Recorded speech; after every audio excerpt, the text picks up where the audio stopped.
OCD को decode कीजिए एक बार, क्या चीज़ है ये?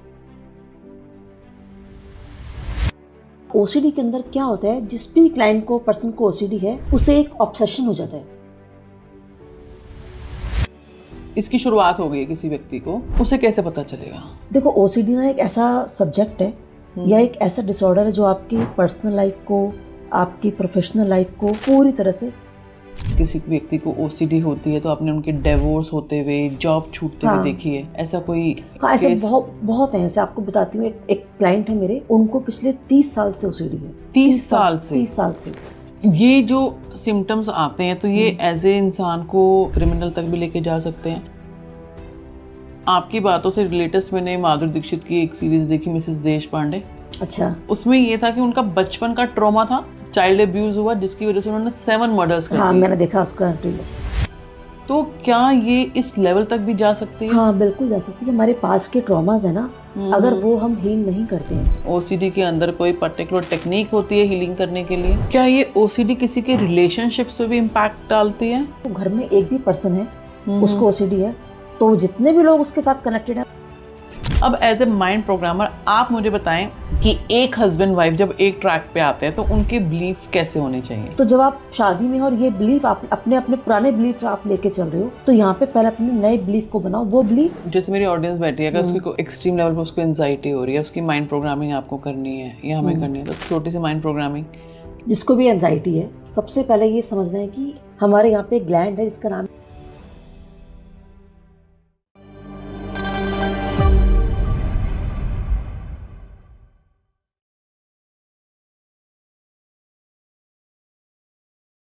Hello ma'am. हेलो जी मैम, ओसीडी को डिकोड कीजिए एक बार, क्या चीज़ है ये? देखिए, ओसीडी का फुल फॉर्म हम जानते हैं पहले, ऑब्सेसिव कंपल्सिव डिसऑर्डर।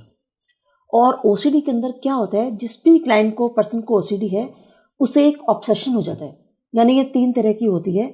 या तो किसी भी क्लाइंट के पास वो थॉट आएगा बार बार, कोई इमेजेस आएगी, या फिर किसी फीलिंग की अर्ज उसको बार बार होती है।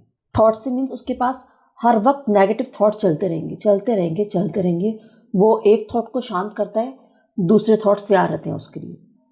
सेकंड, कुछ इमेजेस, यानी उसको कुछ लोग ऐसे बोलते हैं कि हमें बहुत डिफरेंट इमेजेस दिखलाई देती हैं। यानी कि मैं किसी को मार रहा हूँ या मैं कुछ गलत कर रहा हूँ किसी के साथ, किसी को भी लेके, किसी भी पर्सन को लेके, और जो वो अपने आप से उसका माइंड क्रिएट करता रहता है। ऐसे उसको इमेजेस होती हैं और बहुत बार उसको बहुत डिस्कम्फर्ट की फीलिंग्स आती हैं। तो ये 3 सिम्टम्स हमारे, जिनको हम कह सकते हैं, इन चीज़ों के लिए वो बिल्कुल ऑब्सेस्ड हो जाता है और बार बार उसको दिल करता है इस काम को मैं करूँ, उसे कंपल्शन होता है कि मुझे ये करना है। यानी एक थॉट आ रहा है, वो नंबर ऑफ टाइम उसके पास आते रहेगा, वो उसका कंपल्शन करेगा। जब तक उस थॉट के ऊपर वो एक्शन नहीं लेगा तो वो शांत नहीं होता। तो इसको हम कहते हैं ऑब्सेसिव कंपल्सिव डिसऑर्डर, ओसीडी। इसकी शुरुआत हो गई है किसी व्यक्ति को, उसे कैसे पता चलेगा? देखो, उसको ना स्टार्टिंग में तो कुछ पता नहीं चलता, और स्टार्टिंग में उसकी फैमिली मेंबर्स को भी मालूम नहीं चलता है। फिर कब पता चलता है? जब वो चीज़ें एक्सेस में हो जाती हैं, आउट ऑफ लिमिट, अब उसको लगता है कि ना अब ये चीज़ मुझे परेशान कर रही है। और जब सब लोग उसको नोटिस करना स्टार्ट करते हैं, वो खुद भी लगता है कि मैं नंबर ऑफ टाइम्स काम को कर रहा हूँ, अब तो मैं थक चुका हूँ, कुछ ज़्यादा हो गया, कि ये जहाँ मैं नॉर्मल तरीका यूज़ करता था अब मैं कुछ एक्सेस में कर रहा हूँ, वहाँ उसको ये प्रॉब्लम देना स्टार्ट कर देती है। तो वहाँ से उनको मालूम चलता है कि अब मुझे ये ओसीडी आ रही है। जैसे हम बात करें कि आजकल ना लोग घर पर साफ सफाई कर रहे हैं तो कह देते हैं कि इसको तो साफ सफाई की जो है, साफ क्लीनिंग की ओसीडी है। तो क्या ये भी ओसीडी की कैटेगरी में आता है? नहीं, देखो, दो चीज़ें होती हैं। एक बार एक इवेंट में एक लेडी ने मेरे से पूछा कि मेरे हस्बैंड कहते हैं कि तुम्हें ओसीडी है, आप मुझे प्लीज़ बताओ कि क्या मुझे एक्चुअली में ओसीडी है। अगर 2 लोग हैं, एक लेडी को अपने घर को बिल्कुल क्लीन रखना है, ठीक है, उसे अपने किचन को, अपने फ्लोर को एकदम क्लीन रखना है। अब उसने देख लिया क्लीनिंग हो गई है, लेकिन उससे लग रहा है कि कहीं ना कुछ गड़बड़ है, वो दोबारा से क्लीन करती है। या कोई लेडी अपनी किचन के स्लैब को या अपने घर को एकदम क्लीन रखती है, वो ठीक है। तो ये ओसीडी नहीं है कि वो उसने 1 2 3 4 बार करेगी मैक्सिमम, और वो देख लिया क्लीन है तो ठीक है, या जब वो चीज़ें खराब होंगी तब उसको वो ठीक करेगी। लेकिन ओसीडी में क्या होगा, आप एक बार करने के बाद, सपोज मैंने इस बॉटल को यहाँ रख दिया है, और लेकिन अब मुझे बार बार थॉट क्या है कि ये मैंने ठीक से नहीं रखा, मैं इसको फिर से उठा के नंबर ऑफ टाइम मैं इसको यहीं रखते जाऊंगी। जब आप एक ही चीज़ को बार बार करते हो, फॉर एग्जाम्पल, लोग अपने हैंड बहुत उसमें नंबर ऑफ टाइम वॉश करते हैं। अब किसी को हाइजीन का इशू है तो वो अपने हैंड वॉश करेगा एक बार, उसे लगेगा गंदे, वो दोबारा वॉश कर लेगा। उसने देख लिया कि अब मेरे हाथ साफ हो चुके हैं, और हमारे माइंड को एविडेंस चाहिए होता है, तो वो रिलैक्स है कि हाँ मेरे हाथ साफ है। लेकिन तो वो ओसीडी नहीं है। अब जिसको ओसीडी है वो क्या करेगा, वो नंबर ऑफ टाइम अपने हैंड वॉश करता रहेगा, 5 मिनट्स, 9 मिनट्स, इवन 20-20 मिनट तक भी, क्योंकि वो देखता है कि हैंड वॉश हो गए। अब उसके पास फिर से एक थॉट आ रहा है कि नहीं मेरे हैंड वॉश नहीं है, वो फिर से उसको वॉश कर रहे हैं। और वो इतना वॉश करते हैं लोग कि उनके ना स्किन तक उनकी बिल्कुल यहाँ से डेड हो जाती है उनकी स्किन। क्योंकि मैंने जनरली ये क्वेश्चन इसलिए पूछा कि बहुत से लोग होते हैं, कहते हैं हम किचन में काम कर रहे हैं, तो अब किचन में काम करते हुए लेडीज़ के हाथ मल्टीपल टाइम्स जो है गंदे होते हैं, तो वो कहते हैं कि मेरे को तो 1 सेकंड के अंदर जो है ना बार बार हैंड वॉश करूंगी, पहले फिर मैं उसको टाल से क्लीन करूंगी और फिर दूसरा काम करूंगी। तो जनरली बातचीत में आ जाता है कि तो मुझे भी ओसीडी हो गई है। तो यानी कि वो ओसीडी की कैटेगरी में नहीं है, वो उनका बिहेवियर नहीं। देखो ये एक बिहेवियर है किचन का। अब हम किचन में लेडीज काम करती हैं, मैं खुद भी जब किचन में काम करती हूँ, मेरे पास भी अपने हैंड टॉवल्स हैं, तो मैं अपने बिल्कुल साइड में यहाँ रख के रखती हूँ। इवन कुछ मैंने हैंग किए हुए हैं कि जब एक चीज़ को यूज़ किया, अब मेरे हाथ अगर गीले हैं कुछ भी है, तो मैं नहीं चाहूँगी दोबारा किसी और चीज़ को मैं टच करूँ, तो मैं हैंड वॉश करूँगी एक बार और अपने टॉवल से क्लीन करके फिर मैं यूज़ करूँगी। तो ये जो प्रोसेस है ये ओसीडी का नहीं होता। ये तो आप हाइजीन मेंटेन कर रहे हो, अपने किचन को क्लीन रखने का प्रोसेस है ये। जो ओसीडी उसमें तो आप डिस्टर्ब रहोगे। ऐसा करने के बाद ना आपको एक सेटिस्फेक्शन मिलता है कि हाँ मेरी किचन बिल्कुल मेरे अकॉर्डिंग चल रही है, जैसा मुझे चाहिए। बट ओसीडी में वो पर्सन सेटिस्फाइड नहीं होता, वो परेशान ही रहेगा।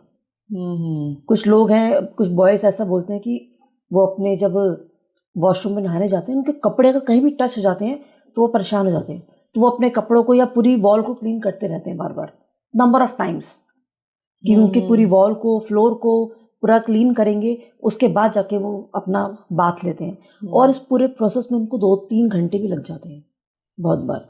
इवन उनको बहुत लोगों को अपनी जॉब भी छोड़नी पड़ी है इस चक्कर में। ऐसा हुआ है कभी?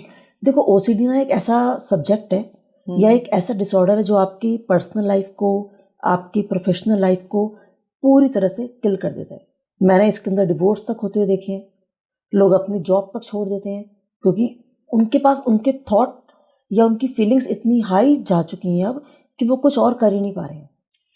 आपने कहा शुरुआती दौर पे तो पता ही नहीं चलता कि ये ओसीडी है, लेकिन अब जब किसी को आइडेंटिफाई हो गया फिर उसका नेक्स्ट स्टेप क्या होना चाहिए? देखो हम इसको स्टार्ट से स्टार्ट करते हैं। अगर अब किसी को सिम्टम आ रहे हैं फॉर एग्जाम्पल, तो सपोज एक टीनेज है, उसको सिम्टम आ रहे हैं, तो वो अपने घर में क्या करेगा कि ना जब अपने रूम में होगा वो सोचेगा कि मैं किसी भी चीज को टच ना करूं। जब उसको टच का है तो अपने पेरेंट्स को बोलता है मॉम आप मेरा डोर क्लोज कर देना या आप मेरी लाइट्स ऑफ कर देना। तो स्टार्टिंग में तो पेरेंट्स भी खुशी खुशी बच्चे के लिए कर देते हैं, ठीक है, या वो घर में किसी को भी बोलता है।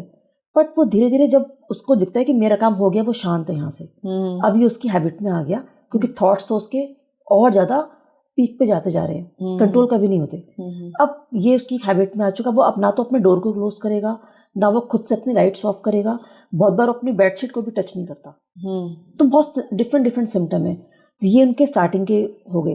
अब करते करते जब पेरेंट्स को भी लगता है कि अब तो चीज़ बढ़ चुकी है, कुछ ज़्यादा हो चुकी, या उसके लाइफ पार्टनर को लगता है, तो यहाँ से तो उसको मालूम चलता है कि अब ये प्रॉब्लम मुझे प्रॉब्लम दे रही है, ये हो गया, ठीक है।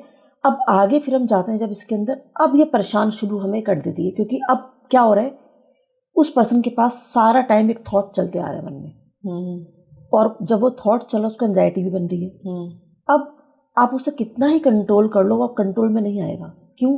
क्योंकि जब तक जो उसके पास थॉट चल रहा है ना, वो उसको शांत नहीं करेगा।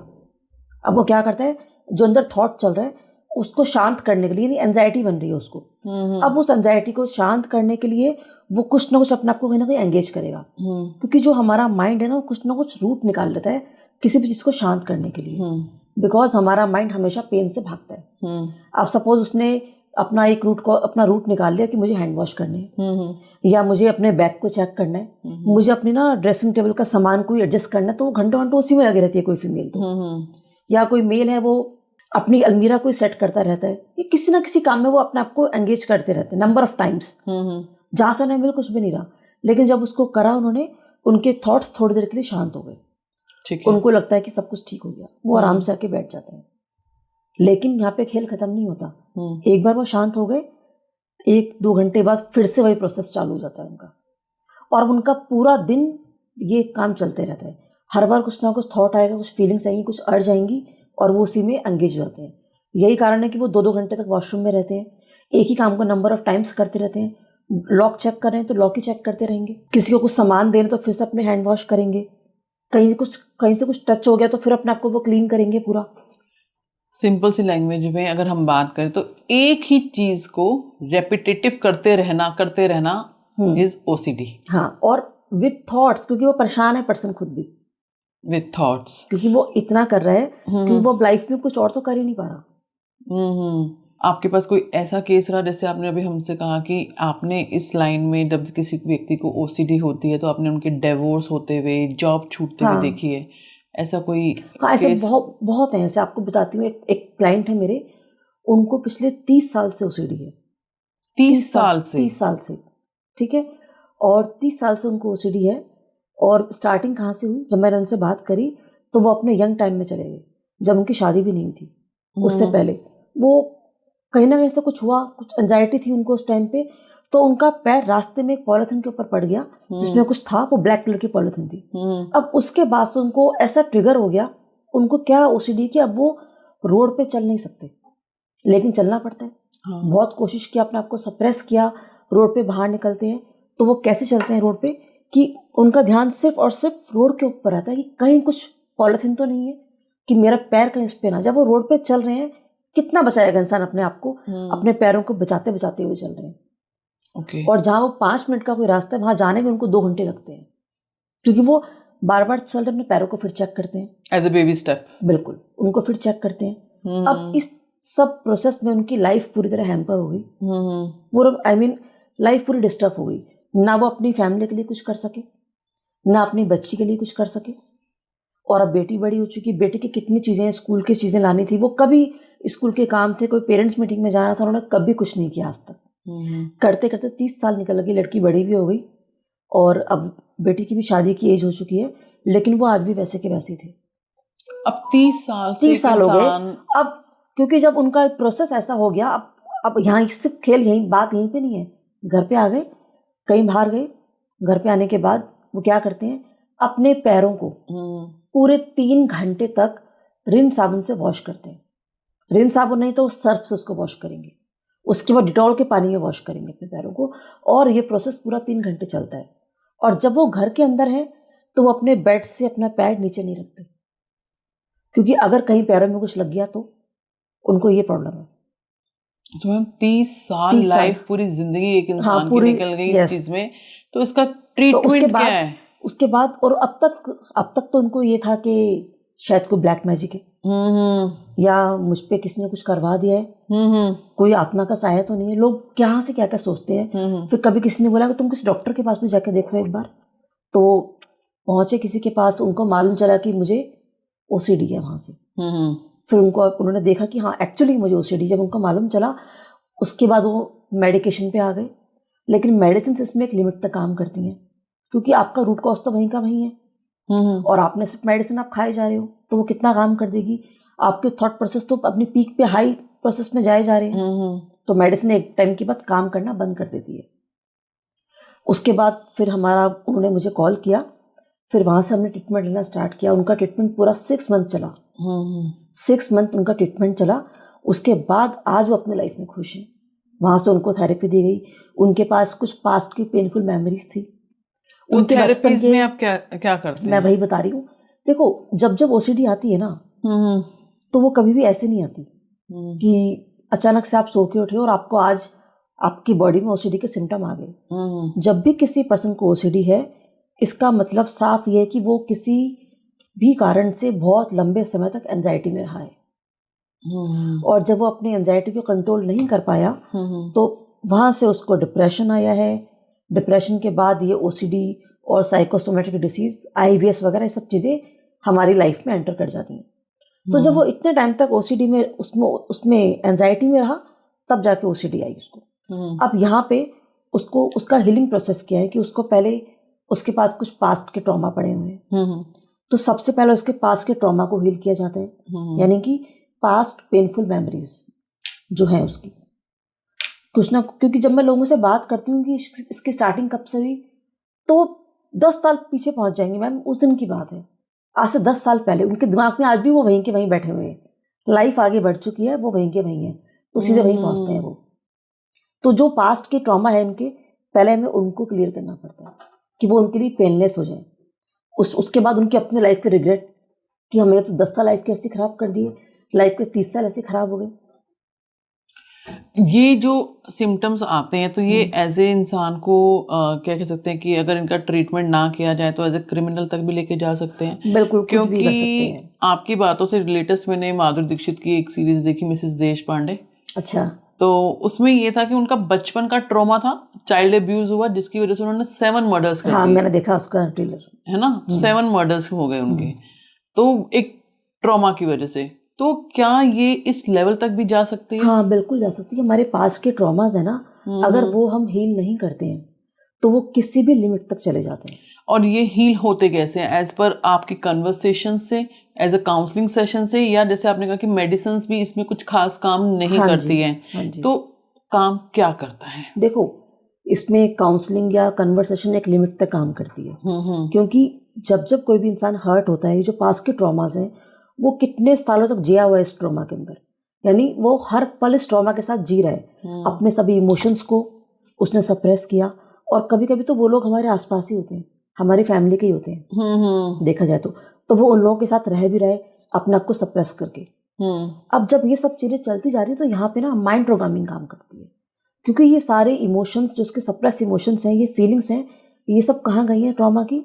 उसके सबकॉन्शियस माइंड के पास, अवचेतन मन के पास। अब कॉन्शियसली उसको पता है कि ये मैं गलत कर रहा हूँ या मुझे इसको छोड़ देना चाहिए, लेकिन वो फीलिंग्स, वो इमोशन तो सारे सबकॉन्शियस के पास पड़े हैं। अब जब तक सबकॉन्शियस से वहाँ चीज़ें क्लियरेंस नहीं मिलेगी उसको, तो वो कुछ भी नहीं कर पाएगा वो पर्सन, चाहे मेल हो या फीमेल हो। तो इसके अंदर माइंड प्रोग्रामिंग काम करती है, सबकॉन्शियस माइंड की प्रोग्रामिंग। तो उस पर्सन के सबकॉन्शियस माइंड को रीप्रोग्राम किया जाता है। इसमें कुछ टेक्निक को हम यूज़ करते हैं, जो हमारा सबकॉन्शियस माइंड जिन टेक्निक को समझता है, क्योंकि वो हमारे इमोशंस का माइंड है, फीलिंग्स का माइंड है। तो सबकॉन्शियस हमारी किस लैंग्वेज को समझता है? देखिए, सबकॉन्शियस माइंड हमारी इमेजेस को लेता है, हमारी फीलिंग्स को लेता है मेनली, और नंबर ऑफ टाइम जिस भी कमांड को हम अपने बारे में सोचते हैं, महसूस करते हैं और उसको देखते हैं, वो कमांड जाती है हमारे सबकॉन्शियस माइंड के पास। अब वो ट्रॉमा के अंदर है या कोई भी पास्ट की पेनफुल मेमोरी है, अब उसने नंबर ऑफ टाइम उसको जिया, हर बार वो उसी के बारे में सोच रहा है, तो उसकी वायरिंग कितनी स्ट्रांग हो गई माइंड की। वो फीलिंग्स, वो वायरिंग कहाँ है? सबकॉन्शियस के पास। अब हमें उसको धीरे धीरे ओपन अप करना है। ठीक है। तो अब जिस तरह से वो अंदर गई है, नंबर ऑफ टाइम्स रिपीट करने के बाद, इसी प्रोसेस से वो उसको हम चेंज करेंगे। लेकिन इसमें गुड न्यूज़ क्या है कि अगर उसको जाने में इतने साल लग गए, इतने सालों से वो पर्सन ट्रॉमा के अंदर है, अगर वो 30 साल से ट्रॉमा में है, 10 साल से ट्रॉमा में है, तो ऐसा नहीं है कि उसको 10 साल वापस आने में लगेंगे। कितना टाइम लगेगा? देखो, अब ये उसके ऊपर डिपेंड है, जितना जल्दी वो उससे बाहर आना चाहता है।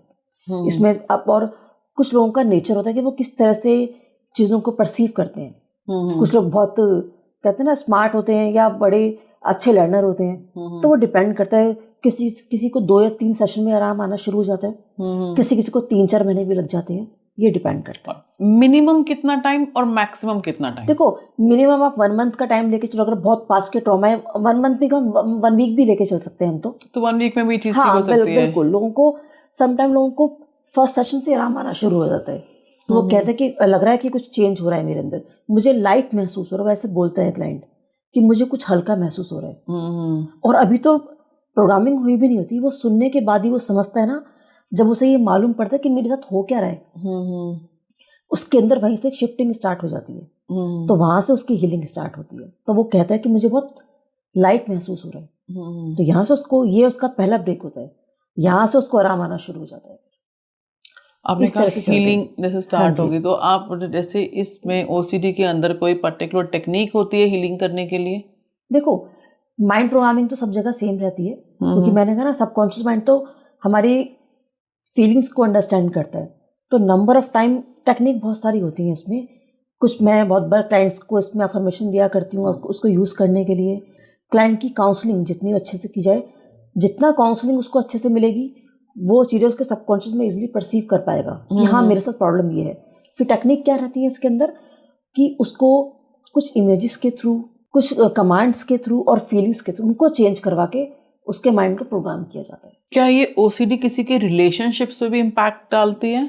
हमेशा डालेगी ना। देखो घर में एक भी पर्सन है उसको ओसीडी है तो जितने भी लोग उसके साथ कनेक्टेड है वो सब परेशान होंगे।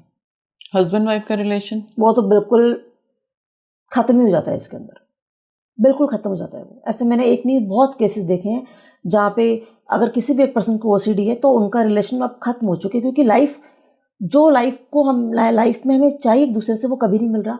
आप सोचिए एक पार्टनर अपनी अलग दुनिया में है, वो अपने थॉट्स में चल रहा है, उसे हर वक्त ये लग रहा है कि मैं आज रोड पे गया था, मेरे सामने मंदिर था, मैंने मंदिर में हाथ नहीं जोड़े कि अब मुझे पाप चढ़ेगा। वो अपनी अलग दुनिया में जी रहा है। दूसरा पार्टनर की अपनी अलग लाइफ है। तो ओसीडी की लाइफ तो बिल्कुल डिफरेंट है, उसे कुछ नहीं पता। क्योंकि देखो जब भी कोई पर्सन ओसीडी में है, अब जब भी इस तरह की प्रॉब्लम होती है ना, तो हमारा माइंड या हमारी सारी एनर्जी अब हमारे ऊपर लग जाती है। More than 200 process are working in our body. अब जब भी कोई एंजाइटी में, डिप्रेशन, ओसीडी में, आईबीएस में है, अब हम लोग ऐसे में हमेशा रहते हैं फाइट एंड फ्लाइट मोड के अंदर। अब जब कोई पर्सन फाइट और फ्लाइट मोड में है, यानी वो हमेशा अपने आप से लड़ रहा है या भाग रहा है, या फिर वहां पे फ्रीज हो गया है। अब उसकी सारी एनर्जी सिर्फ और सिर्फ उसी को सेव करने में लग जाएगी। ये कुछ ऐसे हो गया कि सपोज एक आदमी कहीं जा रहा है और उसके पीछे ना एक भेड़िया पड़ा हुआ है, ठीक है, और अब वो क्या कर रहा है, उसे पता है कि मेरे को जान बचानी है अपनी, इससे वो भाग रहे हैं और अब उसकी पूरी एनर्जी सिर्फ अपनी जान बचाने पर है। अब ऐसे में उसे कोई कॉल करेगा कि मैं अपना ये प्रोडक्ट सेल कर रहा हूँ, यहाँ पे 10 लाख का इनाम है आपके लिए, आप वो बात सुनेगा? वो नहीं सुनेगा, क्योंकि सारी एनर्जी कहाँ चलेगी? अपने ऊपर। तो उस दुनिया से कोई मतलब नहीं है, उसका माइंड इतना ऑक्युपाइड है सेल्फ लाइफ के अंदर ही कि उसे कुछ पता ही नहीं है। तो उसकी पर्सनल लाइफ खत्म, उसके बच्चों के लिए जो उसकी रिस्पॉन्सिबिलिटी है वो पूरी तरह से खत्म, उसकी खुद की प्रोफेशनल लाइफ भी खत्म, क्योंकि वो उनसे बाहर ही नहीं आ पा रहा है। वो ऑफिस जाएगा, उसके बिहेवियर तो हर जगह सेम रहेंगे, तो कुछ भी नहीं कर पाएगा। अब एक क्लाइंट का एग्जांपल देती हूँ। एक लड़की है and she is 28 years old, उसको ओसीडी है और अभी उसको 3 साल से ओसीडी है, लेकिन अब उसके सिम्टम कुछ ज़्यादा बढ़ गए हैं। अब ऑफिस में जाती है, अब उसको क्या है कि बहुत हाइजीन का बहुत इशू है कि कहीं भी बिल्कुल डस्ट नहीं होनी चाहिए जहाँ वो बैठती है। तो अब वो जाती है, वो अपने कंप्यूटर पे काम करती है, सब कुछ उस, और इतना कंडीशन इतनी वर्स हो चुकी है कि उसने अपने बॉस को बोल के अपने लिए स्पेशल एक अपना पूरा क्लीन करवाती है अलग से, सब चीज़ उसके लिए। उसकी टेबल के ऊपर भी सारे क्लीनर सब रखे हुए हैं, उसके बावजूद भी वो जब भी टच करते उसको लगता है कि इसमें कुछ है। और अब ये चीज़ें इतना बढ़ गई कि उसको अपने वो सारा दिन हार्पिक से क्लीनर से सारा दिन अपने उसकी स्क्रीन को, मॉनिटर को, सारा कीपैड को सारा दिन वो क्लीन करती रहती है। तो उसकी प्रोडक्टिविटी खत्म, बिल्कुल खत्म। और जो कंप्यूटर खराब हुआ कंपनी का वो अलग से, तो उसको रिजाइन देना पड़ गया। और बहुत लोग, क्योंकि वो कुछ अपनी कुछ प्रोडक्टिविटी कर ही नहीं सकते। वो अगर हम सीधी सी भाषा में बात की जाए तो इससे बाहर निकलने का सिर्फ एकमात्र जरिया काउंसलिंग है? नहीं, काउंसलिंग नहीं, माइंड प्रोग्रामिंग। देखो माइंड प्रोग्रामिंग, काउंसलिंग के लिए हमारे घर के अंदर ही सब लोग बहुत अच्छे काउंसलर बहुत बार होते हैं, ठीक है ना। और इंडिया में तो ना ये चीज़ बहुत ईजी है, हर कोई काउंसलर है अपने आप में। लेकिन माइंड प्रोग्रामिंग है जो हमारे लिए काम करती है। काउंसलिंग काम करती है बट फॉर टाइम बिंग। जैसे अभी हम बात करते हुए आ रहे हैं ओसीडी के ऊपर, अब किसी की भी लाइफ में एक प्रॉब्लम आई, हस्बैंड वाइफ का रिलेशनशिप हुआ, रिलेशनशिप में प्रॉब्लम आ गई, ठीक है, किसी एक इवेंट की वजह से, क्योंकि तुमने ऐसा किया था मेरे पेरेंट्स के साथ, अब हम भी ऐसा नहीं करेंगे, तुम्हारे पेरेंट्स के साथ भी सेम बिहेवियर करेंगे। तो सेम बिहेवियर अगर कर रहे हैं तो ये इवेंट जो है क्या ओसीडी की कैटेगरी में आता है? नहीं आता। नहीं। तो फिर इसको हम किस कैटेगरी में लेंगे? ये तो एक हस्बैंड वाइफ का रिलेशनशिप इशू हो गया, ये रिलेशनशिप इशू में आ गया। हाँ, ठीक है, इसका ओसीडी से कनेक्शन नहीं है, ये एक रिलेशनशिप इशू है। जो अब उनकी ईगोइस्टिक प्रॉब्लम है या उनके आपस के कैसे रिश्ते हैं, वो कितना एक दूसरे को रिस्पेक्ट करते हैं, दूसरे की फैमिली को वो कितना रिस्पेक्ट करते हैं, ये उस पर डिपेंड करता है। तो फिर इसको कैसे इम्प्रूव करेंगे? देखो इसके लिए तो जितना माइंड प्रोग्रामिंग, क्योंकि हम ओसीडी और माइंड प्रोग्रामिंग पे चल रहे हैं, तो क्या ये सब चीजें भी माइंड प्रोग्रामिंग से, अगर किसी का रिलेशनशिप इश्यूज चल रहे हैं और वो ओसीडी की कैटेगरी में नहीं है, तो क्या वो भी माइंड प्रोग्रामिंग से ठीक हो सकते हैं? हाँ, बिल्कुल हो सकते हैं। देखो रिलेशनशिप में ना क्या है कि ना, बहुत सिंपल सी बात है, अब दो लोग एक रिश्ते में आ गए, दोनों के अपने अपने अलग अलग बिलीफ हैं, एक पर्सन है वो अलग घर में उसका परवरिश हुई है, दूसरे पार्टनर की अलग घर में परवरिश हुई है, दोनों की हैबिट्स डिफरेंट है, दोनों के बिलीफ डिफरेंट है। अब दोनों एक साथ आके अपने अपने बिलीफ को सामने रखकर और अब दोनों क्या चाहते हैं कि वो मेरी बात माने, वो मेरे कंट्रोल में रहे और दोनों ये चाहते हैं दूसरे के साथ। प्रॉब्लम सारी यहीं पे आती है। लेकिन यहाँ पे अगर वो इस चीज को अपने बिलीफ को साइड में रख के नए बिलीफ अपने लेकर आ जाएं, क्योंकि जो हमारे पास देखो हमारे पास शादी को लेकर क्या है, हमको क्या समझाया गया है कि अगर एक लड़की की बात करें कि वो, हालांकि अब बहुत से पेरेंट्स बहुत मॉडर्न हो चुके हैं, वो काफ़ी अपडेट हो चुके हैं, लेकिन आज भी 80% घरों में लड़की को क्या सिखाया जाता है कि आपको शादी करनी, पढ़ना है लिखना है क्योंकि शादी करनी है। एक मेन चीज़ क्या डाल रखे दिमाग में, शादी आपको अच्छे से अच्छा पढ़ाई लिखाई कर लो, जॉब कर लो क्योंकि शादी करनी है आपको अच्छे घर में। और लड़कों को भी ये सिखाया जाता है तेरे पास अच्छा काम होना चाहिए तभी तेरी शादी होगी, है ना। तो मेन चीज़ क्या है, शादी। अब शादी तो सिखा दी कि बता दिया शादी करनी, लेकिन शादी के बाद क्या, उसको निभाना कैसे, चलाना कैसे है, आपस में तुम्हारा रिश्ता कैसा होना चाहिए, तुम्हारे बिलीफ क्या होने चाहिए, वो हमें कभी नहीं सिखाया गया। और तो यहाँ पे लोग क्या करते हैं, जो उन्होंने अपने पेरेंट्स से सीखा, जो उस लड़की ने अपने घर में देखा वो, और जो लड़के ने अपने घर में देखा, वो दोनों उन्हीं बिलीफ को लेके चलते हैं और सारा टकराव यहीं पे होता है। राइट। एक बहुत अच्छा आपको एग्जांपल देती हूँ। मेरी एक क्लाइंट है, तो उसकी शादी वो अरेंज मैरिज हुई है एंड वो दिल्ली की नहीं है। अब क्या होता है ना, शादी हो गई और जो उसके हस्बैंड है, वो हस्बैंड आज तक शादी के बाद अपने ससुराल नहीं गया, अपने वाइफ के घर पे। बहुत रेयर, कभी एक बार उसकी बहन की शादी में गया था, सिर्फ एक बार ही, कभी नहीं जाता।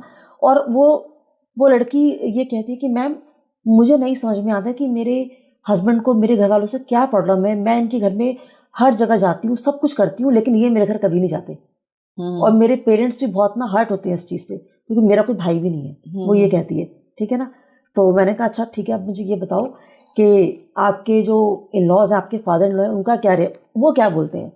तो वो कहती मैम वो खुद कहीं नहीं जाते, वो आज तक मेरी मदर इन लॉ के फैमिली में कभी भी नहीं गए, किसी फंक्शन में नहीं गए। तो प्रोग्रामिंग कहाँ से हो रही है, वहीं से कि जो उसने देखा कि मेरे फादर वहाँ कभी नहीं गए अपने ससुराल में, तो मुझे भी कभी नहीं जाना अपने इन लॉज के घर पे। अब जो उसने देखा वो उसी को फॉलो कर रहा है। उसने कहा कि वो इसी तरह से बिहेव मेरे साथ करते हैं। तो ये चीज़ें हम, जो हमारे बिलीफ है ना, हम जिस माहौल में बड़े पले होते हैं उसके अकॉर्डिंग हमारे बिलीफ बन जाते हैं। अब एज ए माइंड प्रोग्रामर आपने कहा कि जो चाइल्डहुड में बच्चा देखता आ रहा है वो इसका बिलीफ सिस्टम बन गया। अब एज ए माइंड प्रोग्रामर आप मुझे बताएं कि एक हस्बैंड वाइफ जब एक ट्रैक पे आते हैं तो उनके बिलीफ कैसे होने चाहिए। देखो सबसे पहले तो ऐसा नहीं कि बिलीफ कैसे होने चाहिए, बिलीफ हमें खुद बनाने पड़ते हैं। ठीक है, हमारे पास पहले से अपने कुछ बिलीफ है, हमारे जो समाज से हमको कुछ बिलीफ मिले हुए हैं। तो ये जो बिलीफ है ना, स्टीव जॉब्स ने एक बार ये कहा था कि हमारे जो बिलीफ हैं जो हमको मिले हुए हैं आज, ये हमारे जैसे लोगों ने बनाए हैं। इसको बनाने वाले लोग कोई बहुत समझदार नहीं थे, वो भी हमारे जैसे थे। ठीक है, और ये किस टाइम बने थे, जिस टाइम पे जो माहौल रहा होगा उस टाइम के अकॉर्डिंग ये बिलीफ बन गए, यानी उस कॉन्टेक्स्ट में वो बिलीफ सही साबित होते होंगे। पर अब लाइफ आगे बढ़ चुकी है, अब उस टाइम पे इतनी चीज़ें नहीं थी, हमारे पास मोबाइल नहीं था, इंटरनेट नहीं था, व्हाट्सअप नहीं था, इंस्टाग्राम नहीं था, और कितनी चीज़ें हैं आज जो हम यूज़ करते हैं लाइफ में, वो उस टाइम पे नहीं थी। तो लाइफ आगे बढ़ चुकी है। जैसे से हमारी लाइफ आगे बढ़ती है, हमारी लाइफ, साइंस अब ये कहती है कि हमारा माइंड और हमारा गट, जो भी कुछ हमारा एटमॉस्फेयर है उसके अकॉर्डिंग रैपिडली उसको परसीव करते हुए चेंज होता है। अब जो हमारी लाइफ है, हमें आज की लाइफ के अकॉर्डिंग अपने बिलीफ को बनाने चाहिए। अगर कुछ पुराने बिलीफ हैं हमारे पास कि वाइफ को ही बात माननी चाहिए हमेशा, या ये लेडी का ये काम है, वो उसे किचन में काम खाना उसको ही बनाना है, ये बिलीफ हमारे दिए हुए उस टाइम पे जो रहे होंगे ना। ठीक है ना, कि आपको 9 बजे के बाद घर से बाहर नहीं निकलना, या ज़्यादा पैसा होना अच्छी बात नहीं है। आपको बहुत बार मैंने ये भी सुना, लोग बोलते ज़्यादा बाल नहीं खोलने चाहिए फीमेल्स को, मैंने ये भी सुने चीज़ें। ठीक है ना, तो सबके लिए बिलीफ है। परफ्यूम्स नहीं लगाने चाहिए, है ना। तो ये बिलीफ उस टाइम पे रहते होंगे, लेकिन अब इनका कोई वैल्यू नहीं है इन बिलीफ्स की। कुछ लोगों ने आज भी इनको पकड़ के रखा हुआ है। तो जब आप शादी में और ये बिलीफ आप अपने अपने पुराने बिलीफ आप लेके चल रहे हो, तो यहाँ पे पहले अपने नए बिलीफ को बनाओ। वो बिलीफ, क्योंकि जो आपके पुराने बिलीफ है वो आपके लाइफ को शेप दे रहे हैं बस, और कुछ भी नहीं है। और बिलीफ हमारे पास बहुत सारे नहीं होते, हमारे पास गिनती के 4 या 5 बिलीफ हैं अगर देखा जाए तो, और हम उन्हीं के ऊपर अपनी पूरी लाइफ को लेके चलते हैं, और यही बिलीफ हमारी पूरी लाइफ को शेप देते हैं। तो अब जो भी हमारी लाइफ है, हमारा रिश्ता है, वो हमारे बिलीफ के अकॉर्डिंग है। तो प्रोग्रामिंग से पहले यहाँ पे अपने बिलीफ की प्रोग्रामिंग करनी पड़ती है कि अपने नए बिलीफ, क्या भाई सिंपल सी बात है, पुराने बिलीफ हैं वो आपको जो रिजल्ट चाहिए वो नहीं दे रहे, तो उनको चेंज कर लो, नए बिलीफ बनाओ अपने लिए। तो जो आपको चाहिए, जो आपको लगता है कि ये मेरे लिए अच्छा है, कि हाँ हमें प्यार से रहना चाहिए, हम एक दूसरे की बात मानेंगे तो बहुत फायदा है इसके अंदर, ये बिलीफ कितना अच्छा हो जाएगा। जो आजकल मानते नहीं है। हाँ नहीं तो अगर सिंपल सी एक कहते हैं चीज मान ली जाए, जो तूने कही मैंने मानी, मैंने कही तूने मानी। हाँ, लेकिन प्रॉब्लम क्या हो रही है कि ना, हस्बैंड अपनी प्रॉब्लम लाके वाइफ के सामने रखता है कि तूने मेरी ये बात नहीं मानी, उसकी अलग लिस्ट है और वाइफ की अलग लिस्ट है, और वो दोनों एक ट्रैक पे नहीं आ रहे, वो दोनों कभी ट्रैक पे आ ही नहीं सकते फिर ऐसे। नहीं आ तो सकता। प्रॉब्लम्स तो रहेंगी क्योंकि दो लोग अलग अलग हैं बिल्कुल ना। और तो इसी में तो लाइफ का मजा है, अगर देखा जाए तो अगर सेमनेस मिल गया बिल्कुल हमारी सब बातें मत, तो लाइफ में कुछ, यानी कहते हैं ना, कुछ एडवेंचर भी नहीं रहेगा फिर तो। सही बात लेकिन है। जो हमारा माइंड है, प्रॉब्लम क्या है, हमारा माइंड हमेशा ना सेमनेस चीजों को अट्रैक्ट करता है, सेमनेस को, कि जहाँ पे माइंड देखते हैं ना कि ये मेरे जैसा है, मेरे जैसा है ये, तो माइंड उसी को अट्रैक्ट करता है। ये माइंड का नेचर है। अगर हम माइंड के नेचर के अकॉर्डिंग चले तो बहुत बार चीजें हमारे अकॉर्डिंग में नहीं होती, क्योंकि हमें अपने जैसा कभी नहीं मिल पाता जैसा हम खुद है। तो हमें यहाँ पे अपने बिलीफ को चेंज करके एक दूसरे के साथ रैपो बनानी पड़ती है। जितनी आपकी रैपो स्ट्रांग रहेगी एक दूसरे के साथ, वहां पे आपका रिश्ता बिल्कुल ठीक चलेगा।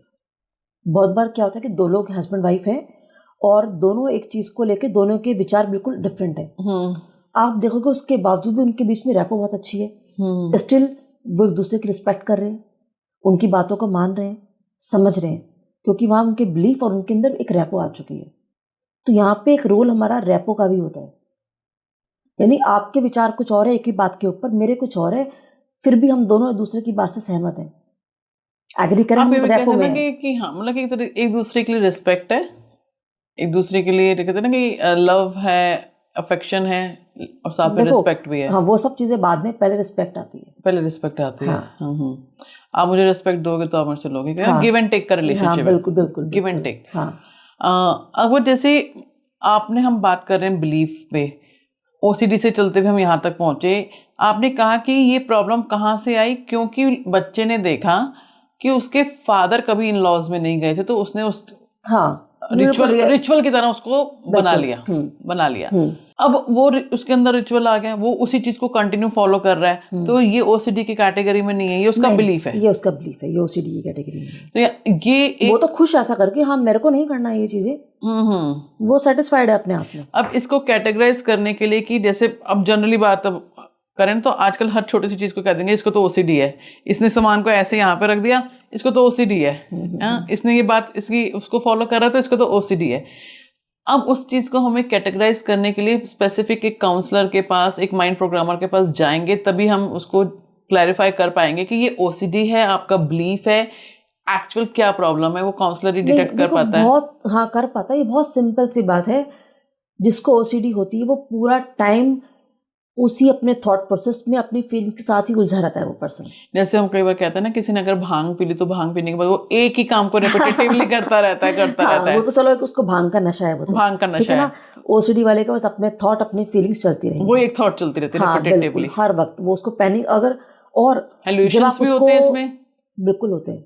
किस तरह के होते हैं? उसको लगता है कि मैं किसी को मार रहा हूँ या कोई मुझे मार देगा, कि आज ना मेरे हाथ से किसी का खून हो सकता है, वो ये भी बोलता है क्लाइंट बहुत बार, और उसको पता है कि सब कुछ गलत है।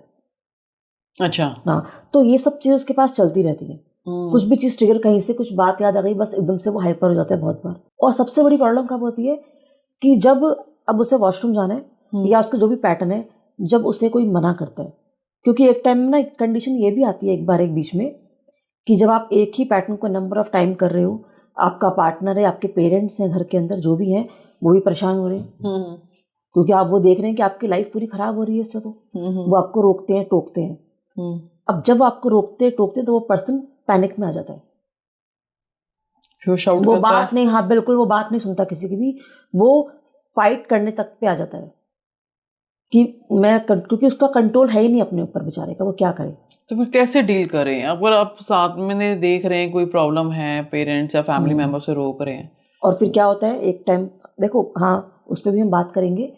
अब क्या होता है कि वो फाइट करता है, शाउट करता है, 1 दिन हो गया, 2 दिन हो गया, तो पेरेंट्स भी उसका पार्टनर भी गिव अप कर देता है कि ठीक है ये तो अब ऐसा ही है, वो मान लेते हैं।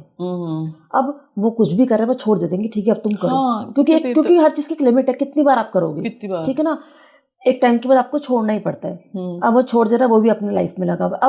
अब उसका पैटर्न और भी स्ट्रांग हो गया। अब पैटर्न और भी स्ट्रांग हो गया कि वो पेरेंट्स सब चुपचाप बैठे हुए, फैमिली मेंबर्स आराम से बैठे हैं, वो अपने रूम में अपनी अलग थॉट चल रहे हैं, सारा दिन अपने काम में लगा रहा है। अब दुनिया से वो कट गया। यहाँ से अब यहाँ से उसके पैटर्न इतने डीप रूटेड हो जाते हैं, अब उसको समझना उसके लिए मुश्किल होता है अपने लिए। और अब कहते हैं ना, फिर यहाँ से सब ये जो मोमेंट है, यहाँ से सभी रिश्ते खराब होते हैं, उसके सब चीजें यहाँ से धीरे धीरे खत्म होनी शुरू हो जाती है। अब इसको डील कैसे करेंगे हम? अब मेन चीज ये आती है। तो देखो, सबसे पहले जिसको भी ओसीडी है उसको ना पहले तो ये जानना है कि हम ठीक हो सकते हैं। सबसे पहली चीज, क्योंकि ये 100% क्योरेबल है, 200% क्योरेबल है ओसीडी। और अब सबसे पहले उसको एक माइंडसेट रेडी करना है अपने लिए कि ये मेरी लाइफ है, मेरी बॉडी है, मेरी फीलिंग्स है, और इसको ठीक करने की रिस्पॉन्सिबिलिटी भी मेरी ही है, किसी और की नहीं है। उसको अगर वो किसी को ब्लेम करता है, पहले उसको ब्लेम गेम छोड़ना होगा सबसे पहले, क्योंकि जब तक वो दूसरों को ब्लेम करता रहेगा वो कभी ठीक नहीं हो पाएगा। तो सबसे पहले उसने एक्सेप्ट कर लिया कि हाँ ये प्रॉब्लम है मेरे को और उसको मुझे ठीक करना है, ये हो गया। अब यहाँ से उसकी हीलिंग स्टार्ट होगी। पहला स्टेप क्या जो उसको करना है, और ये उसको अगर उसने इसको फॉलो कर लिया, सिर्फ एक स्टेप को फॉलो करते ही उसको आराम आना शुरू हो जाएगा। और वो क्या है कि देखो, जब उसके पास इतने सारे थॉट्स चल रहे हैं, इतनी सारी फीलिंग्स आ रही हैं और इमेजेस भी आ रही हैं, उसको ये पता है कि कुछ भी सच नहीं है। पता होता है इन्हें? हाँ, इनको सब पता होता है कि सच नहीं है। तो सबसे पहले उसको अपने आप से एक सेल्फ टॉक करनी है कि मैं कितने सालों से इस थॉट में जी रहा हूँ, मेरे पास ये थॉट आ रहे हैं, फीलिंग्स आ रही हैं और इमेजेस आ रही हैं, जो भी कुछ हो रहा है, क्या उसमें से कुछ भी सच हुआ? आज तक कुछ भी नहीं हुआ। अगर उसके पास, क्योंकि नेगेटिव ही आते हैं, उस नेगेटिव में से वो देखेगा कुछ भी कभी सच नहीं हुआ होगा। अगर कभी कुछ 1-2 बार कुछ हुआ होगा तो क्या, जो बहुत ही रिलेवेंट होगा। बस थॉट, ओसीडी पेशेंट को हमेशा नेगेटिव थॉट्स आएंगे। हाँ बिल्कुल, तभी तो वो परेशान है, ठीक है ना। दूसरी चीज ये कि जब वो ओसीडी में है तो हमारे ना उसका केमिकल इम्बैलेंस हो गया है। हमें ना 4 केमिकल होते हैं हमारे माइंड में, जिनके आपने नाम भी सुने होंगे, डोपामीन, एंडोर्फिन है, ऑक्सीटोसिन है, सेरोटोनिन है। अब ये केमिकल उसके इम्बैलेंस हो गए, जहाँ से उसके मूड स्विंग्स हो रहे हैं। सेरोटोनिन हमारा है, हमारे मूड स्विंग्स करता है वो। अब वो ये समझे सबसे पहले, जब उसको ये थॉट चल रहे हैं वो कि ये थॉट उसके नहीं है, ये थॉट ओसीडी की, क्योंकि उसको एक डिसऑर्डर है, कोई डिसीज नहीं है, ये एक डिसऑर्डर है, ये उसको एक डिसऑर्डर है ओसीडी का, और ये थॉट उसके अपने नहीं है, ओसीडी के थॉट्स हैं। यानी वो ये मान ले कि ये मेरे थॉट नहीं है, ये तो ओसीडी के थॉट्स है। यानी कोई आदमी अपना सामान आपके घर में आके रख के चला गया, यानी आप कहीं जा रहे हो और आपके एक तरफ तो आपका खुद का बैग है, यहाँ पे किसी ने आपको अपना बैग पकड़ा दिया कुछ टाइम के लिए, और आपको वो लगता है कि बोझ है मेरे ऊपर। तो जब आपको ये पता है कि ये मेरा नहीं है, तो आप उसको इतनी वैल्यू नहीं दोगे। तो पहला स्टेप उसने ये देख लिया कि ये मेरे थॉट नहीं, ये ओसीडी के थॉट है, ठीक है। तो यहाँ से एक डिटैचमेंट हो गई उसको कि ये मेरे नहीं है। कितने टाइम के बाद होती है? अब क्योंकि इस बिलीफ को लेना तो बहुत मुश्किल है ना। अगर वो ठीक होना चाहता है, उसने ये बिलीफ ले लिया, फर्स्ट डे से उसको समझ में आ जाएगा कि थॉट्स मेरे नहीं, तो ओसीडी के थॉट्स है, तो कभी सच हुए नहीं आज तक, मुझे पता है। वही समझ गया कि मेरे नहीं, ओसीडी के थॉट है। यहाँ से उसका बिलीफ चेंज होना शुरू होगा। ये पहला स्टेप है। रेगुलर काउंसलिंग या माइंड प्रोग्रामिंग के थ्रू इसको आएगा ना, अपने आप से तो नहीं ना इसमें। अगर वो अपने आप से कंट्रोल कर ले तो इस लेवल तक ही ना जाए। लेकिन फिर भी मैं इसलिए, हाँ बिल्कुल, देखो बहुत बार अपने आप नहीं कर पाता, वो नहीं कर पाता, तो यहाँ पे उसको एक थेरेपिस्ट की जरूरत पड़ती है। अब मैंने कई बार ऐसे लोग भी देखे कि वो गए हैं ऐसे, बस कंटिन्यू अपने हैंड ऐसे करके बस वॉश किए जा रहे हैं कि 1.5 घंटा कर रहे हैं, ऐसे ही करते और फिर उसके बाद उनको तब भी प्रॉब्लम है, फिर उसको टैप को हाथ लगाते हैं तो उनको लगता है कि फिर मेरे हाथ गंदे हो गए। एग्जैक्टली, वो फिर से साफ कर रहे हैं कंटिन्यू। ये लोग ना अपने ना बहुत बार अपने नंबर फिक्स कर लेते हैं, क्योंकि अब घर में लोग गुस्सा करते हैं, उसके पेरेंट्स या पार्टनर को बहुत गुस्सा आता है कि तुम क्या कर रहे हो। अब जिनके घर में एक ही वॉशरूम है वो तो और भी ज्यादा परेशान होते हैं। तो अब ये अपने आप को समझाने के लिए, शांत करने के लिए क्या करते हैं कि मुझे ना बेसिन को एटलीस्ट 50 टाइम्स करना है, जो पहले मैं 100 किया करता है, मैंने कम कर दिया उसको, तो 50 टाइम काउंटिंग करेगा, उसको वॉल्स को साफ करेगा। कि मुझे क्लाइंट बताते हैं ऐसे, मैम अब ना, तो मैं क्या करता हूँ, उस वॉल को ना मैं 40 टाइम्स क्लियर करता हूँ अपने फ्लोर को, मैं 20 टाइम्स करता हूँ उनमें। तो उसका वो इसी को सोच के लगता है कि शायद मैंने कंट्रोल कर लिया अपने ऊपर। तो यानी कि आप उसके धीरे धीरे कम करवाते हैं? लेकिन वो ऐसे करना ही नहीं, ऐसे कभी नहीं होता। मैं कभी किसी क्लाइंट को नहीं बोलती आज से तुम यहाँ वॉशरूम में इतना टाइम स्पेंड नहीं करोगे, ये माइंड प्रोग्रामिंग के थ्रू अपने आप करता है। नहीं, जैसे अपने एक क्लाइंट आपके पास आया, उसने बताया कि 3 घंटे अंदर है, फिर आपने जो पेशेंट है उनकी माइंड प्रोग्रामिंग की और आपने उनको समझाया, क्योंकि अब 3 घंटे जो वॉशरूम के अंदर ही बिता रहा है, इमीडिएट तो आप नहीं कह सकते ना कि वो 1 मिनट में बाहर आ जाएगा, राइट? बिल्कुल। तो अब वो आप उसको कैसे माइंड प्रोग्रामिंग कर देंगे? अब आपको टाइम सेट करना है कि आपको 3 आवर्स नहीं बिताने, आपको 2.5 आवर बिताना है या इतना टाइम बिताना है, ऐसे करते हैं माइंड प्रोग्रामिंग? नहीं, देखो कभी कोई क्लाइंट आया जैसे ही, तो ऐसा नहीं है कि मैं उसको डायरेक्टली ये बोलूंगी, ये तो उसको खुद भी पता है कि मुझे ऐसे नहीं करना, वो खुद जानता है, लेकिन उसका कॉन्शियस माइंड जानता है, सबकॉन्शियस नहीं जानता। यही तो रीजन है कि वो नहीं कर पा रहा वो। तो यहाँ पे सबसे पहले उससे पूछा जाता है, उसकी पूरी हिस्ट्री ली जाती है कि प्रॉब्लम है कब से और कहाँ से आई उसको ये प्रॉब्लम, कहाँ से प्रॉब्लम आ रही है। अब वो बताता है कि मुझे मैम 5 साल पहले, 10 साल पहले, 20 साल पहले कुछ ऐसा हुआ था, एक बार एंजाइटी मुझे बन गई थी। तो उसकी केस हिस्ट्री पहले जाननी पड़ती है पूरी कि कहाँ से प्रॉब्लम स्टार्ट हुई, वो जान के अब उसके पास, मैंने कहा ओसीडी ऐसे कभी नहीं आती, एंजाइटी रही होगी, उसके पास पास्ट की पेनफुल मेमोरीज भी हैं, उसके पास कुछ ट्रॉमास भी हैं, उसके अपने रिग्रेट भी हैं कि लाइफ मेरी बिल्कुल डिस्टर्ब हो चुकी है, इससे मेरा सब कुछ खत्म होते जा रहा है, वो सब चीज़ें हैं। तो उसके पास्ट की पेनफुल मेमोरीज को दूर करना होता है, पहले उसके ट्रॉमास को क्लियर करना होता है, और साथ साथ जो उसको एंजाइटी बन रही है हर पल, क्योंकि जब जब वो ओसीडी में उसको एंजाइटी बहुत ज़्यादा बनती है, बहुत पैनिक में जाता है। मेन रीज़न एंजाइटी है, हर चीज़ की शुरुआत एंजाइटी से होती है। अगर एंजाइटी लेवल कंट्रोल हो तो वहां से ही चीज़ सोल्यूशन होती है। तो अब उसके बाद उसकी एंजाइटी को भी कंट्रोल में करना है, एंजाइटी कंट्रोल में हो गई, उसके बाद उसकी प्रोग्रामिंग की जाती है और वहां से उसके अंदर चेंजेस आने स्टार्ट होते हैं। एक जनरली जैसे मेरी ऑडियंस बैठी है, अगर उसकी एक एक्सट्रीम लेवल पे उसको एंजाइटी हो रही है, उसकी माइंड प्रोग्रामिंग आपको करनी है या हमें करनी है, तो छोटी सी माइंड प्रोग्रामिंग कि जो एक बार सब ट्राई कर पाए कि मेरी एंजाइटी कंट्रोल हो रही है, उसके लिए बताएं। देखो, जिसको भी एंजाइटी है तो सबसे पहले ये समझना है कि हमारे यहाँ पे एक ग्लैंड है जिसका नाम है एमिगडाला। तो जब जब भी हमारे पास कोई भी नेगेटिव थॉट आता है, उस ग्लैंड के पास एक मैसेज जाता है कि नेगेटिव थॉट आ गया। फॉर एग्जाम्पल मेरा नाम निधि है और मेरे पास कुछ भी नेगेटिव थॉट आ गया, अब ये ग्लैंड ना बाय डिफॉल्ट यूनिवर्स ने इसको ऐसे ही बनाया है, ये हमारे हर नेगेटिव थॉट को और पॉजिटिव थॉट को बहुत जल्दी आइडेंटिफाई कर लेती है इंस्टेंटली, 13 सेकेंड्स में। ठीक है, नेगेटिव थॉट आ गया, अब ये ग्लैंड क्या मानते हैं कि निधि के पास नेगेटिव थॉट आ गया, नेगेटिव थॉट का मतलब एंजाइटी, स्ट्रेस वाली फीलिंग्स, तो अब मुझे इसकी बॉडी में एंजाइटी और स्ट्रेस की फीलिंग्स को ट्रेवल कराना है। अब विद इन 13 सेकेंड्स मेरे अंदर एंजाइटी की फीलिंग्स आ जाएंगी और स्ट्रेसफुल फीलिंग, घबराहट, बेचैनी मुझे स्टार्ट हो जाएगी, मेरी हार्ट बीट फास्ट हो जाएगी, सर चकराना शुरू हो जाएगा, लगता है कुछ स्टमक में कुछ गोल गोल घूम रहा है। कभी कभी लोगों के हाथ पैर शिवरिंग करते हैं, लोग ये तक बोलते हैं मैम कुछ फ्लूइड निकल रहा है, लोगों की जबान भारी हो जाती है, वो कहते हैं कि ना हाथ पैरों में लगता है जान ही नहीं है मेरे। तो जब ये सब चीजें उसके साथ चलेंगी, ये उसका सिम्टम होगा एंजाइटी का। तो ऐसे में सबसे पहले उसको अपनी एमिगडाला ग्लैंड को शांत करना है, और वो शांत कैसे होती है? डीप ब्रीदिंग से। हमने यूट्यूब पे सुना है कि आप डीप ब्रीदिंग करो तो आपका सिंपैथेटिक सिस्टम एक्टिवेट हो जाता है, वो तो ठीक है, लेकिन करता क्या एक्चुअली? ये एमिगडाला ग्लैंड को शांत करता है। अब आपने फौरन डीप ब्रीदिंग स्टार्ट करी, देखिए मुझे,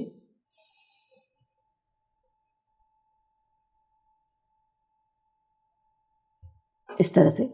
और जैसे आपको लगे घबराहट, जब भी एंजाइटी बनती है ना, उस पर्सन को थोड़ी अर्ज होनी स्टार्ट हो जाती है कि मुझे कुछ हो रहा है, और हमारे पास उस टाइम 13 सेकंड का टाइम होता है, तो आप इंस्टेंटली आप डीप ब्रीदिंग स्टार्ट कर दो।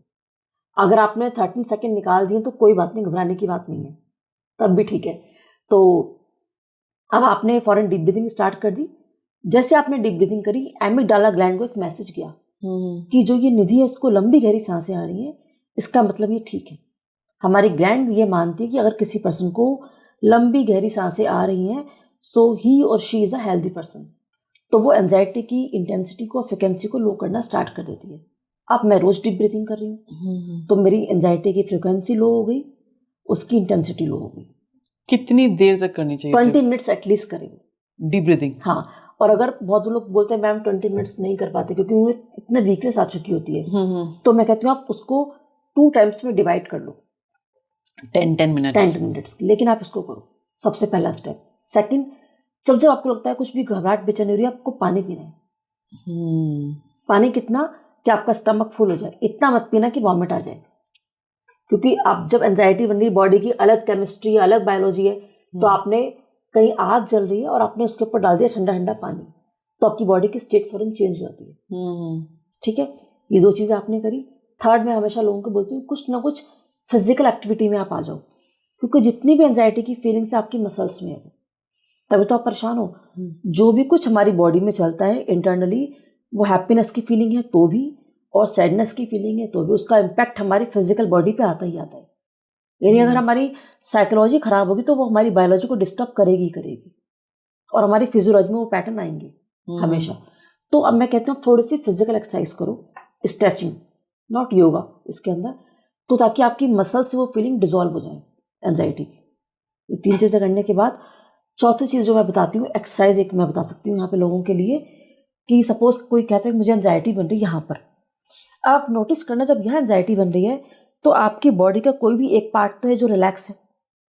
मैं फॉर एग्जांपल मैं कहती हूँ मेरी ये थाइज है और मेरी थाई का ये पार्ट एकदम, मैं पूछती हूँ लोगों से कौन सा पार्ट एकदम शांत है, कहते हैं मैम थाइज एकदम शांत है, मेरी थाइज में कहीं कुछ नहीं हो रहा, या मेरी आर्म एकदम ठीक है, मेरे यहाँ कुछ भी नहीं हो रहा। तो मैं सपोज थाइज से मैंने कोई फीलिंग्स को लिया, अब मुझे यहाँ एंजाइटी बन रही है, तो अब ऐसे में आप क्या करेंगे, ये इमेजिन करते हुए यहाँ पे एंजाइटी जो है उसको एक कलर दे दो आप।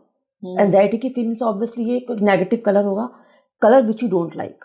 सपोज कोई कहता है कि ये मेरा ब्लैक कलर मुझे बिल्कुल नहीं पसंद, तो आपने एंजाइटी की फीलिंग्स को ब्लैक कलर दे दिया। ठीक है, और अब जो आपके लिए सूदिंग फीलिंग्स है उनका कलर क्या है, कोई कहता है कि मेरा तो वाइट है या मेरा पिंक है, तो अब मैं कहती हूँ कि ठीक है, अब इमेजिन करो कि आपकी थाइस पे वो वाइट फीलिंग्स है, क्योंकि वो पार्ट एकदम रिलैक्स है आपका। और अब क्योंकि ये सिंपल मैं यहाँ बता रही हूँ फोन पे, तो इससे कोई भी कर सकता है। तो अब आप, मैं कहती हूँ इमेजिन करो कि अब आप उन थाइस से उन फीलिंग्स को ले रहे हो और यहाँ पे उनको पोर कर रहे हो, और जितना आप उसको वहाँ से लेते जाओगे फीलिंग्स वहाँ पे और बढ़ते चले जाएंगी, वाइट फीलिंग्स जो आपकी सूदिंग फीलिंग्स है, रिलैक्सेशन की फीलिंग्स है। तो मैंने अब क्या करा, थाइस से उन फीलिंग्स को मैं उससे खुद करवाती हूँ कि आप यहाँ से इन फीलिंग्स को उठाओ और अपने ऊपर डालना शुरू करो। तो यहाँ पे आप यहाँ से ले रहे हो और इमेजिन करो कि आपने वाइट फीलिंग्स को, या वो पिंक है जो भी आपका कलर है, जो आपका फेवरेट कलर, जो आपका लगता है कि ये कलर आपको रिलैक्स देता है, आपने उस कलर को यहाँ से लिया और यहाँ पे आप उसको पोर कर रहे हो।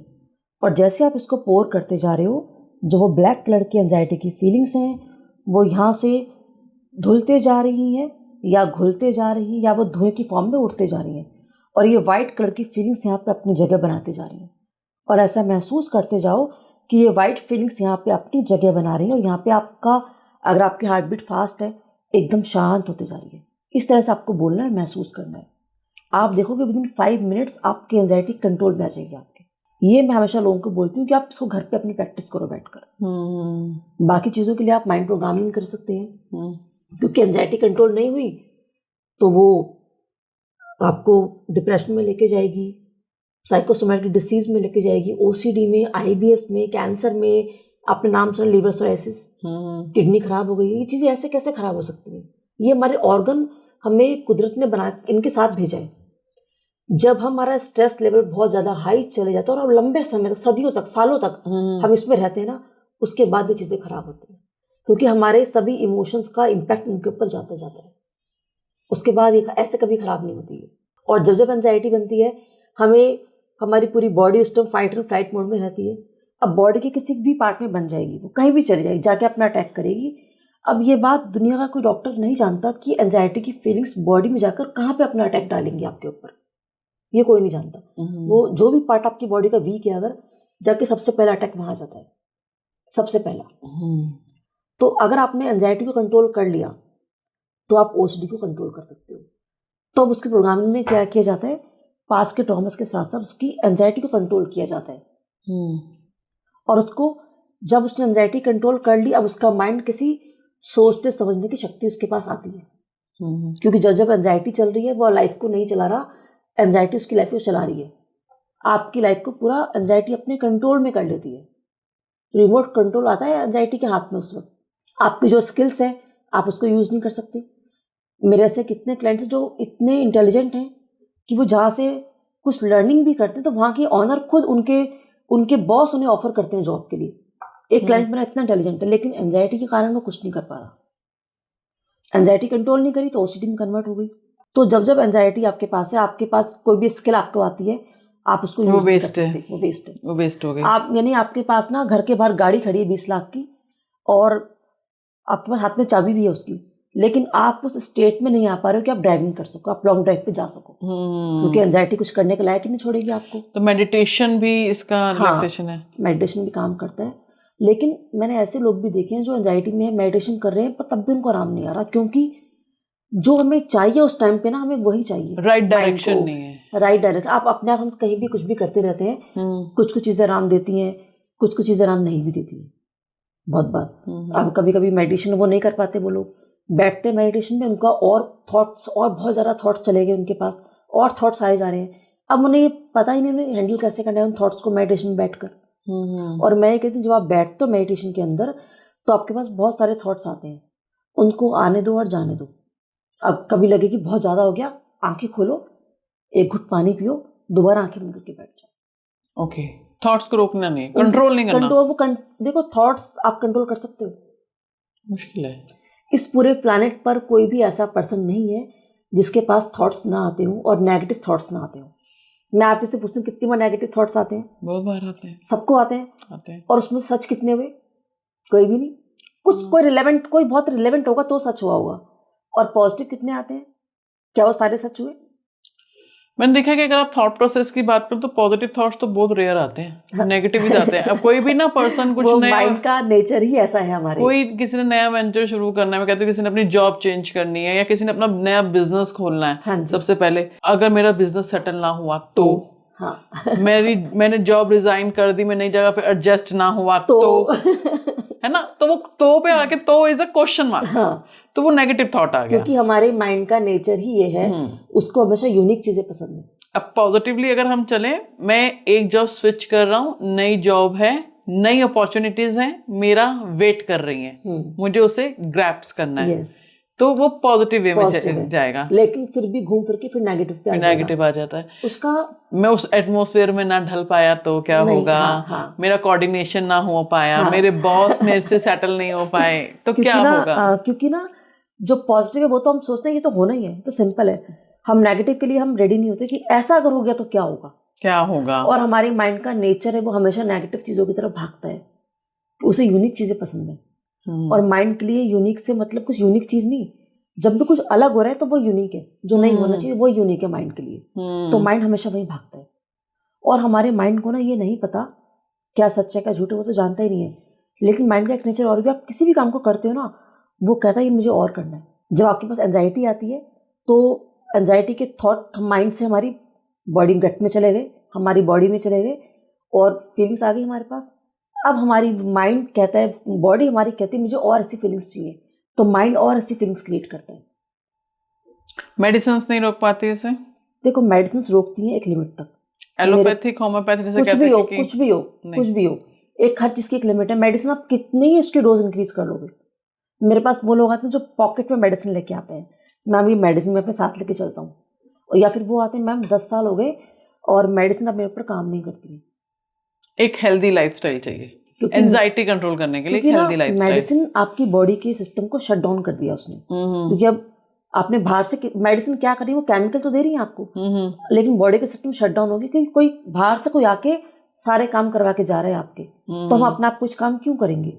तो वो काम मेडिसिन हमारे लिए कर रही है। अभी हमने जैसे बात की कि अगर एंजाइटी रोकनी है तो एक हेल्दी लाइफस्टाइल को हमें 100% चूज करना है। तो अब जरा पे डेफिनेशन करते हुए एक लाइन में नहीं, मतलब कि जितना हम अच्छे से डिस्क्राइब कर पाए कि एक पर्सन का वो हेल्दी लाइफस्टाइल कैसा होना चाहिए। जो उसका हेल्दी लाइफस्टाइल है ना, वो ये समझ ले लाइफ में कि अप्स एंड डाउन्स तो आने ही आने।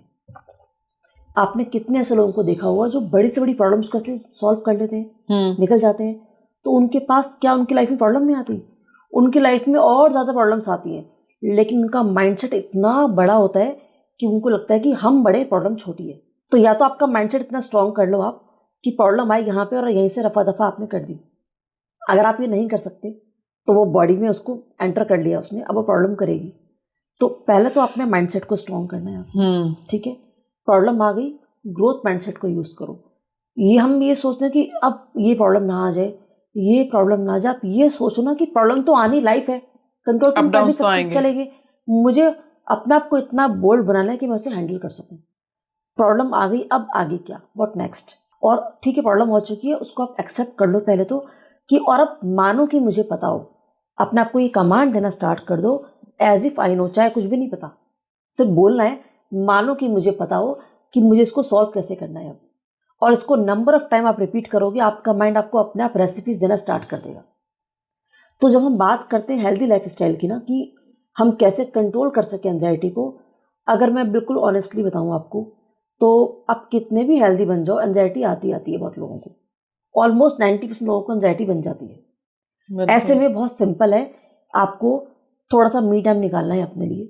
जितना आप थोड़ा सा फिजिकल एक्टिविटी करते हो, जो आपकी बॉडी में एंजाइटी की फीलिंग्स हैं, मसल्स में हैं जो, क्योंकि वो आपकी मसल्स में आई, एक बार दो बार आपकी मसल मेमोरी बन गई। और मसल मेमोरी को हमारा गट अपने पास रखता है, हमारा ब्रेन रिकॉग्नाइज कर लेता है, वो बार बार इसलिए आती है। जैसी फिर से वो फीलिंग आएगी, मसल्स फिर से एक्टिव होगी। तो आपको थोड़ी सी फिजिकल एक्टिविटी करनी है ताकि वो फीलिंग्स डिसॉल्व हो जाए। आपको रोज एटलीस्ट डीप ब्रीदिंग, आप अगर जो लोग रहते हैं एंजाइटी में, उनको डेली बेसिस पे डीप ब्रीदिंग करनी चाहिए। पानी बहुत अच्छे से पिए वो लोग, और अपने आप को थोड़ा सा अपने सेल्फ मोटिवेट करें अपने आप को, कि जो भी आज मैं कर रहा हूँ कि क्या ये मेरी रियलिटी है। उनका माइंड उन्हें आंसर देगा नो, और उनके पास नेगेटिव थॉट बहुत ज़्यादा चलते हैं। तो अपने आप से खुद से क्वेश्चन करें कि देखो, ये तो हो नहीं सकता कि नेगेटिव थॉट ना आए, वो तो आएंगे, आप कुछ भी कर लो। पूरे प्लैनेट पे ऐसा कोई पर्सन नहीं है जिसको नेगेटिव थॉट ना आते हो। इस पूरे प्लैनेट पे कहीं भी आप देख लो, ठीक है ना। तो जब जब नेगेटिव थॉट आ रहे हैं, अपने आप से बात करो कि क्या ये थॉट मेरे लिए यूजफुल है। आपका माइंड कहेगा नहीं, ये यूजफुल नहीं है, और उनको वहीं से रिजेक्ट कर दो। और इंस्टेंटली उसकी जगह पे इंस्टेंटली पॉजिटिव थॉट को क्रिएट कर लो कि इसका अपोजिट थॉट क्या हो सकता है, इसका एंटी थॉट। अब जब आप उसको लेकर आओगे, माइंड एक बार तो नहीं मानेगा, लेकिन जब आपने नेगेटिव थॉट को नंबर ऑफ टाइम्स आपने उसको रिपीट किया, उसके बारे में सोचा, तो आपने उसको फील कर लिया। ठीक ऐसे ही आपको यहाँ करना है। जब आप किसी भी पॉजिटिव थॉट को नंबर ऑफ टाइम सोचते हो, तो आपको लगता है कि अभी मेरा अपना है, और आप उसको मानना शुरू कर देते हो। तभी कहते हैं कोई भी थॉट अगर आ रहा है, मतलब जो चीज आप करना चाहते हैं, मैनिफेस्टेशन करना चाह रहे हैं, तो उसे रेपिटेटिवली 21 बार लिखो, 21 दिन तक करो। इसी वजह से कहा जाता है, क्योंकि वो आपकी वो थॉट जो है, आपका माइंड जो है कैच कर ले। हाँ, कैच नहीं एक्चुअली अगर साइंटिफिकली देखें तो क्या होता है, हमारे ब्रेन का एक पार्ट, एक फंक्शन है जिसे हम कहते हैं न्यूरोप्लास्टिसिटी। जब लोग मैनिफेस्ट करते हैं तो वो क्या करते हैं, तो मैं कहती हूँ आप कुछ भी मैनिफेस्ट करोगे, आपको एटलीस्ट 5 मिनट तो करना है। अब आप कहते हो, कोई कहता है मुझे, हम ओसीडी की बात कर रहे हैं, मुझे ओसीडी क्योर करना है, मुझे इससे बाहर निकलना है। तो पहले आपको अपनी अफर्मेशन क्या बोलनी है कि मुझे एक हेल्दी लाइफ स्टाइल चाहिए। आपको ये नहीं बोलना कि मेरा ओसीडी ठीक हो गया, वो गलत हो जाएगा, ठीक है ना। हाँ। क्योंकि माइंड तो पिक्चर माइंड है। फिर आपने ओसीडी को देख लिया कि मुझे एक हेल्दी लाइफ स्टाइल चाहिए, मैं पूरी तरह से एक हेल्दी पर्सन हूँ। और हेल्दी भी क्यों, कि बहुत ही स्पेसिफिक दो, ये भी ना, मैं तो कहती हूँ ये भी मत दो। आप ये कहो कि आप जो लाइफ में, अगर आज ओसीडी ठीक हो जाती है, तो पहला स्टेप आप क्या लेना चाहोगे, कि मुझे फिर से अपनी लाइफ में मूव ऑन करना है, अपनी जॉब में, अपने करियर पे, अपनी फैमिली को देखना है। अपने लिए आप अपनी एक अफर्मेशन तैयार कर लो छोटी सी। बहुत मैं देखा लोगों को पूरे पैराग्राफ करते हैं वो, कि मैं एक पवित्र आत्मा हूँ, मैं एक प्योर सोल हूँ, मैं कॉन्फिडेंट हूँ, मैं आत्मा का, मैं ईश्वर का अंश हूँ। वो चीज़ें वेग कमांड से, वो हमारी यूज़ की नहीं है अफर्मेशंस। सिंपल जो आपको चाहिए अपनी प्रैक्टिकल लाइफ में, जो आप चाहते हो एक्चुअली, उसी लैंग्वेज में आप लिख लो अपने लिए अफर्मेशन। उसको बैठ के अपने 5 मिनट्स तक उसको नंबर ऑफ टाइम चैंट करना है। उसके बाद आपने उसको फील भी करना है, उनकी पिक्चर्स को भी देखना है। ये 3 काम आपने करने हैं, इमेजेस, फीलिंग, उसकी पिक्चर को देखना है, और उसको मन ही मन चैंट करना है।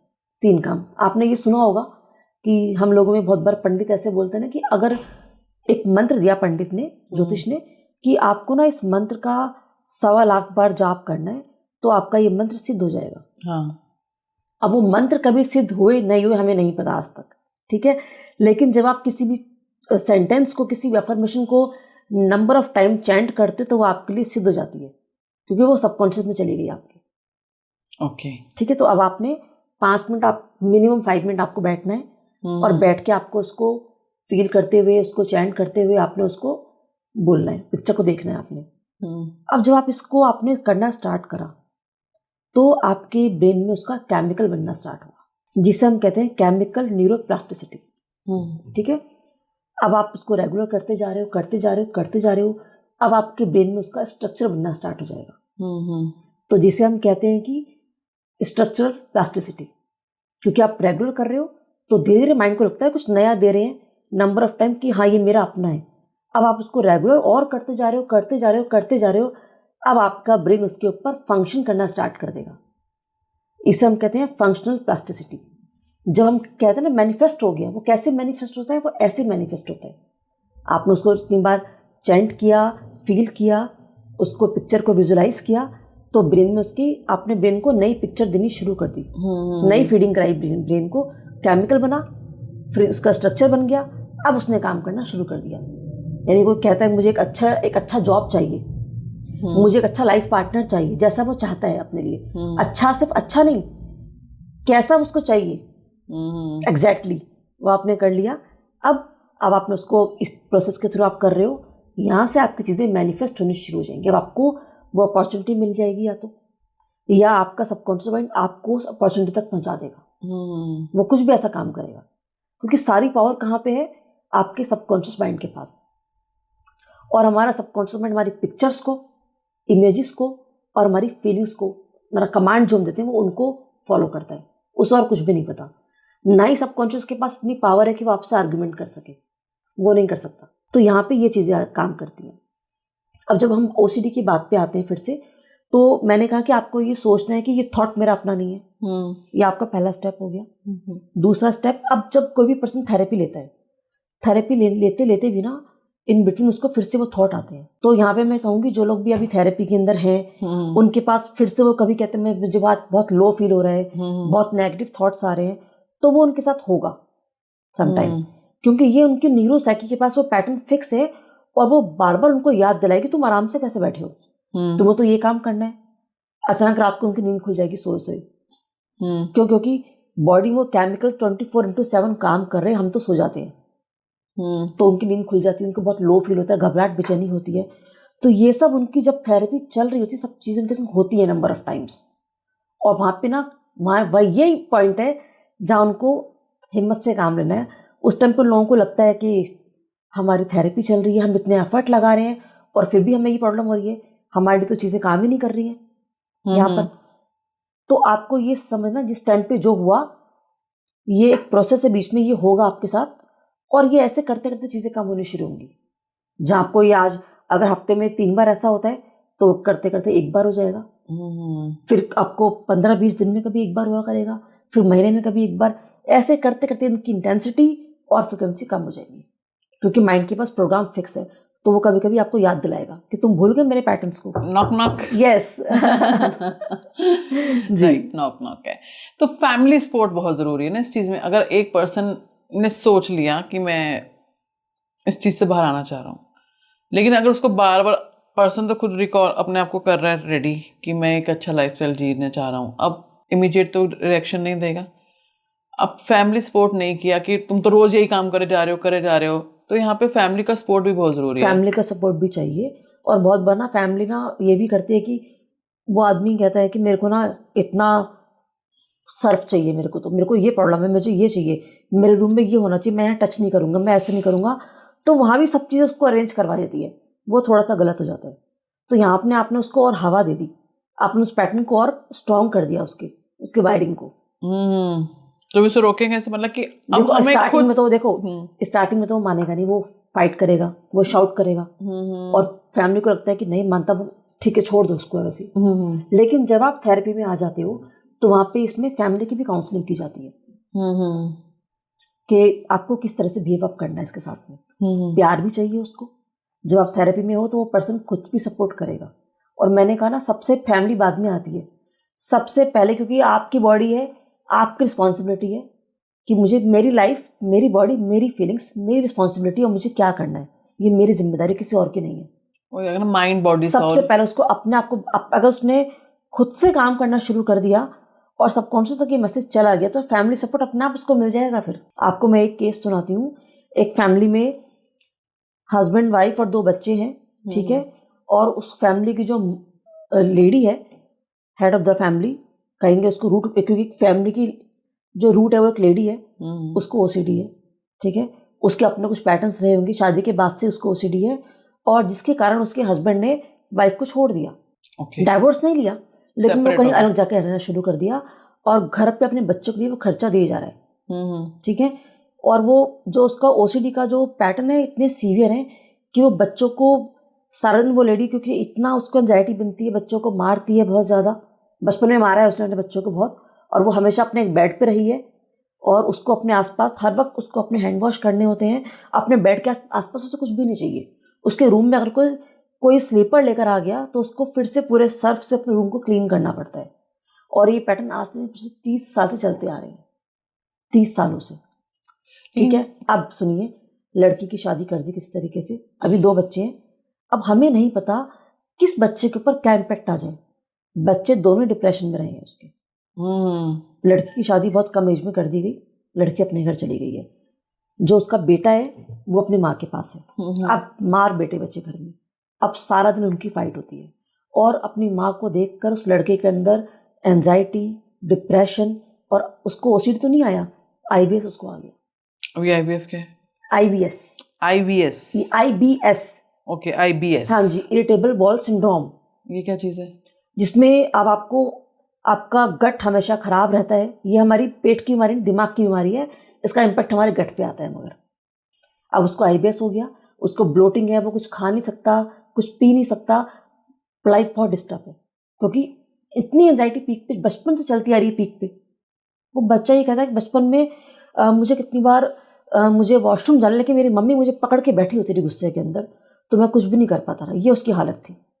आप ही सोचिए, अब आईबीएस उसको आ गया, वो लड़का अपने लिए ना वो जॉब कर सकता, जॉब से भी उसको निकाल दिया है। अब उसने थेरेपी लेना स्टार्ट करा, और प्रॉब्लम क्या थी कि फैमिली का सपोर्ट तो कुछ है नहीं। जिसकी खुद की माँ को ओसीडी है लास्ट 30 ईयर्स से, उस बच्चे को आईबीएस है, वो किसका सपोर्ट उसको मिलेगा? राइट। और अब एक टाइम के बाद बहन ने भी सपोर्ट करना बंद कर दिया, क्योंकि वो अपनी फैमिली में अलग हो चुकी है। तो यहाँ से उसने जब अपने काउंसलिंग के सेशन लिए, माइंड को रिप्रोग्राम किया गया। अब देखो, उसने अपनी माँ को चेंज नहीं करा, उसकी माँ जैसी थी वो आज भी वैसी ही है। अच्छा, खुद पे काम किया उसने, खुद पे काम किया, क्योंकि उसकी मम्मी उस स्टेट में ही नहीं थी कि वो सेशन ले सके। मतलब इस लेवल तक ओसीडी चली गई है उनकी। हाँ, उन्होंने कभी ट्राई नहीं किया कि मुझे सेशन चाहिए, वो कभी लेना भी नहीं, वो कभी बात भी नहीं करेगी किसी से। वो एक अलग नेचर की लेडी है, क्योंकि उसको 30 साल से जो ये लोग देख रहे हैं, उससे पहले से उसको ओसीडी है। तो वो तो आज भी जैसी थी वैसी की वैसी ही है। प्रॉब्लम क्या थी, इसको आईबीएस क्यों है? क्योंकि माँ बेटे की ऑलवेज फाइटिंग रहती है। अब इसने अपने ऊपर काम करना शुरू किया, फैमिली का कहीं भी कोई सपोर्ट नहीं है। लेकिन जब खुद के माइंड को प्रोग्राम कर लिया, तो अब उसका आईबीएस कंट्रोल में हो गया। उसके बाद अपना जॉब भी है आज की डेट में। और अभी मैंने जब उससे लास्ट टाइम जब मैंने बात करी, उसने कहा मैम अब सब कुछ बहुत अच्छा चल रहा है, अब मेरी और मम्मी की कोई फाइटिंग नहीं होती है। कितने महीने हो गए हमारा कोई झगड़ा नहीं हुआ, और मम्मी एज इट इज है, क्योंकि उसने एक्सेप्ट कर लिया कि मेरी मम्मी तो ऐसी रहेगी, मुझे अपने आप को ठीक करना है। इसे कहते हैं माइंड प्रोग्रामिंग, और या सेल्फ डिसीजन, कि मुझे अपने आप को, ये मेरी रिस्पॉन्सिबिलिटी है, जो मैं कह रही हूँ आपको कि मेरी लाइफ मेरी रिस्पॉन्सिबिलिटी, ये वो होती है। ये चीज़ खुद को ठीक कर लिया, माँ जैसी थी वैसी ही है, वो अपने लाइफ में आगे बढ़ रहा है। माइंड प्रोग्रामिंग, जितना मैं भी आपके साथ बैठ के समझ पाई हूँ, एक पॉजिटिव थॉट्स को आपके अंदर फीड करना, जो हमारे सबकॉन्शियस पे जाएं और वहां से हमें राइट डायरेक्शंस दें। हाँ जी, बिल्कुल। और खाली थॉट नहीं, कोई हैबिट भी हो सकती है। वो किसी रिलेशनशिप के लिए भी बिहेवियर को चेंज करना है तो भी, किसी हमने न्यू हैबिट को इनबिल्ड करना है तो, कॉन्फिडेंस नहीं है आपके अंदर तो भी हम माइंड प्रोग्रामिंग काम करती है। किसी बीमारी को ठीक करना है, अपने बिलीफ को चेंज करना है, इन सब में माइंड प्रोग्रामिंग ही हमारे लिए काम करती है। किसी ने अगर कोई हैबिट बदलनी है, उसके लिए कोई एक छोटी सी अफर्मेशन बताइए, ताकि वो एक 21 डेज जो भी आप गाइड्स देंगे, वो करके देखें उनको कितना फर्क पड़ता है? देखो कोई भी हैबिट है, अफर्मेशन ऐसे नहीं, जैसे किसी को अल्कोहल होता है, कई बार बहुत ज्यादा कोई अल्कोहलिक हो जाते हैं, जो ये ना एडिक्शन होते हैं, एडिक्शन हो तो गया, ये इतना पीक पे चले जाते हैं कि बहुत बार ना इसमें अफर्मेशन काम ही नहीं करती है। नहीं करते? हाँ। अच्छा। और करेगी भी तो कुछ टाइम के लिए करेगी, जब तक उसके माइंड को रिप्रोग्राम नहीं किया जाएगा तब तक वो नहीं छोड़ सकता अफर्मेशन को, उसको, अपने एडिक्शन को। एडिक्शन चाय का भी हो सकता है, मोबाइल का भी हो सकता है, अल्कोहल का भी हो सकता है। तो ये ना बहुत डीप रूटेड फिक्स होते हैं हमारे सबकॉन्शियस के अंदर। यानी वो पर्सन, आप सोचो, कॉन्शियसली उसको पता है कि मुझे नहीं पीना, वो रोज उसके घर में लड़ाई झगड़ा चल रहा है और वो रोज ये सोचता है कि आज से ड्रिंक बंद, स्टॉप, और ठीक शाम को 7:30 बजे और रोज वहीं पहुंच जाता है जहाँ उसको नहीं जाना चाहिए, है ना। और ये प्रोसेस एक दिन नहीं, कितने सालों से चलते आ रहा है, क्योंकि कॉन्शियसली उसको पता है कि मुझे ये नहीं करना, लेकिन सबकॉन्शियस में क्या है कि उसे ये काम करना है। वहाँ पे कमांड क्या गई हुई है कि आपको रोज 7:30 वहां पहुंचना है। वो पैटर्न फिक्स है, क्योंकि सबकॉन्शियस का रूल है, एक बार जो कमांड वहां चली जाती है, अब वो पूरी कायनात को आपके साथ लगाया जाता है उसको पूरा करने में, ठीक है। फिर मैं ये सोच रही हूँ कि अगर हम माइंड प्रोग्रामिंग कोई पर्सन कराता है, ये एक नॉर्मल सा रूटीन है, जो अल्कोहलिक है, जिनको एडिक्शन है अल्कोहल का, हमने रात को एक पैक तो लेना ही लेना है। हमें स्मोकिंग की हैबिट है, जो कोई लोग ऑफिस में होते हैं, स्पेशली ब्रेक पे जाते हैं, वो उनका एडिक्शन ही तो है।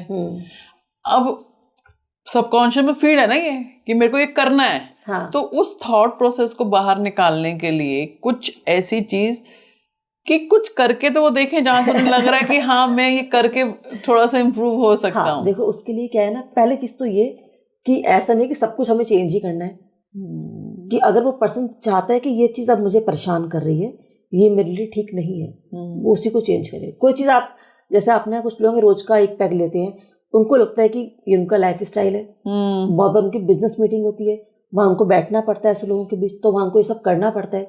तो अगर वो उनकी लाइफ को बैलेंस करके चल रहा है, सब चीजें ठीक है, तब तो ठीक है। लेकिन प्रोग्रामिंग कब करते हैं, जब प्रॉब्लम क्रिएट हो गई है, या वो पर्सन कुछ चाहता है कि नहीं यार मुझे ये नहीं करना, अब ये मेरे को खराब कर रही चीजें, तो वहां प्रोग्रामिंग काम आती है।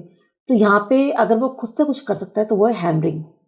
आपने सपोज एक, मैं आपसे कहती हूँ कि ना, कि आपको ना सपोज ये एक बॉटल है और आपको इसमें होल करना है। सपोज एक आयरन की बॉटल है और मैं कहती हूँ आपको ना इसमें होल करना है। अब आप कहोगे मैं कैसे कर सकती हूँ, लेकिन आपके पास एक हथौड़ा हाथ में आ गया, आप रोज इसके ऊपर धीरे धीरे करते हो, मारते हो, हिट करते हो, तो कुछ स्क्रैचेस आएंगे पहले, लेकिन अब आपने अपना प्रोसेस डेली रखा, कंसिस्टेंसी को बनाए रखा, अब आप रोज इस पे हिट करे जा रहे हो, एक दिन इसमें होल आ ही जाएगा।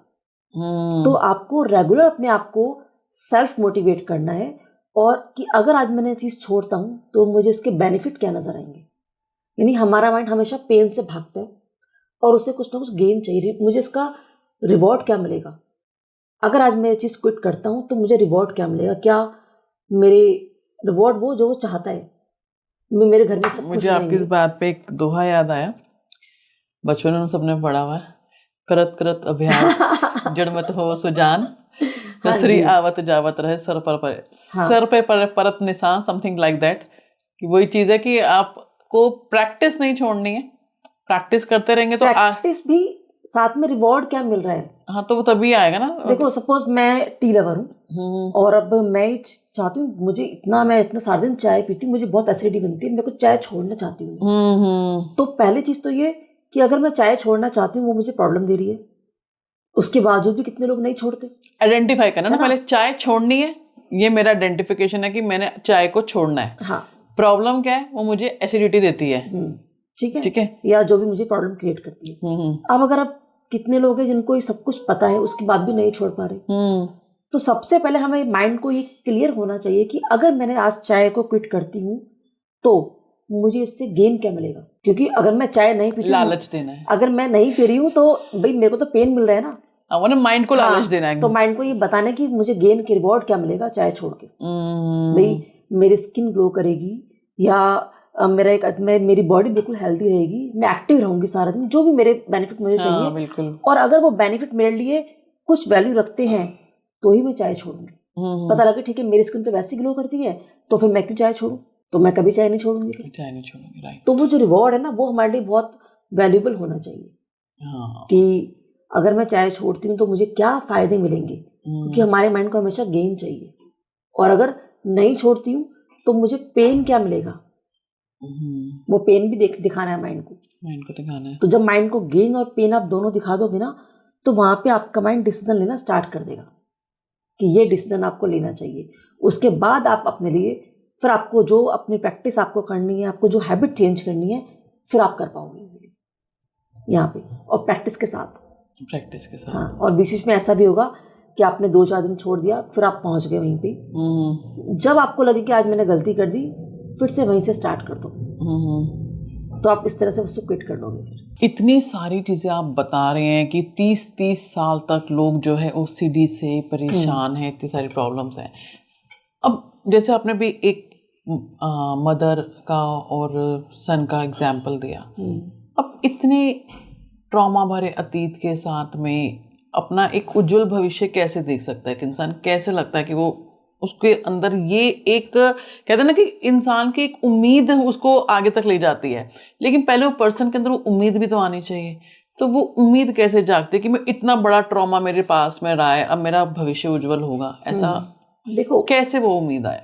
इसके लिए क्या होता है कि ना NLP, क्योंकि मैं एक NLP थेरेपिस्ट हूँ, NLP कोच हूँ, तो NLP में ना NLP एक साइंस ऐसी है कि अगर आप किसी पहले NLP को थोड़ा सा डिकोड कीजिए। Neuro linguistic programming. हमारे ब्रेन में न्यूरॉन्स होते हैं जो हमारी लाइफ को चलाते हैं। N stand for neuro. Yes. L for language. हमारे माइंड की अपनी एक लैंग्वेज है, न्यूरॉन्स की एक लैंग्वेज है। अगर हमको वो लैंग्वेज आ गई तभी हम लाइफ को अपने अकॉर्डिंग प्रोग्राम कर सकते हैं, right. And P for programming.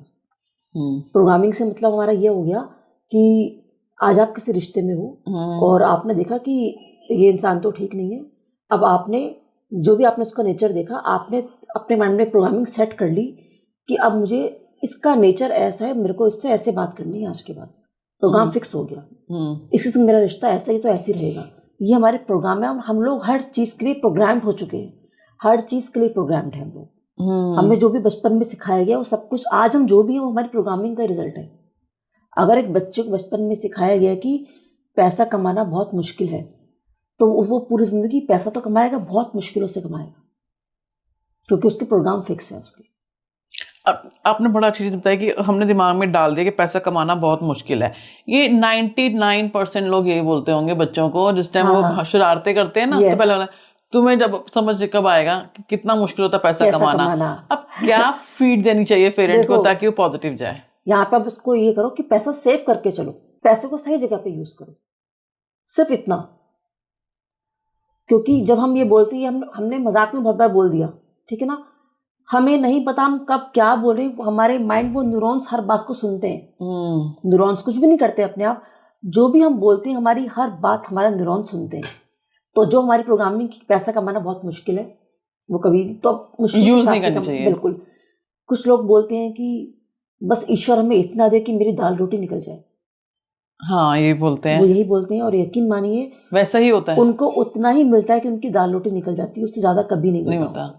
ऐसा भी कहते हैं ना कि कई लोग ऐसे, मैंने सुना है, ऐसे बोलते हैं कि फ्यूचर के लिए कभी जुड़ा नहीं है और आया हुआ काम कभी रुका नहीं है।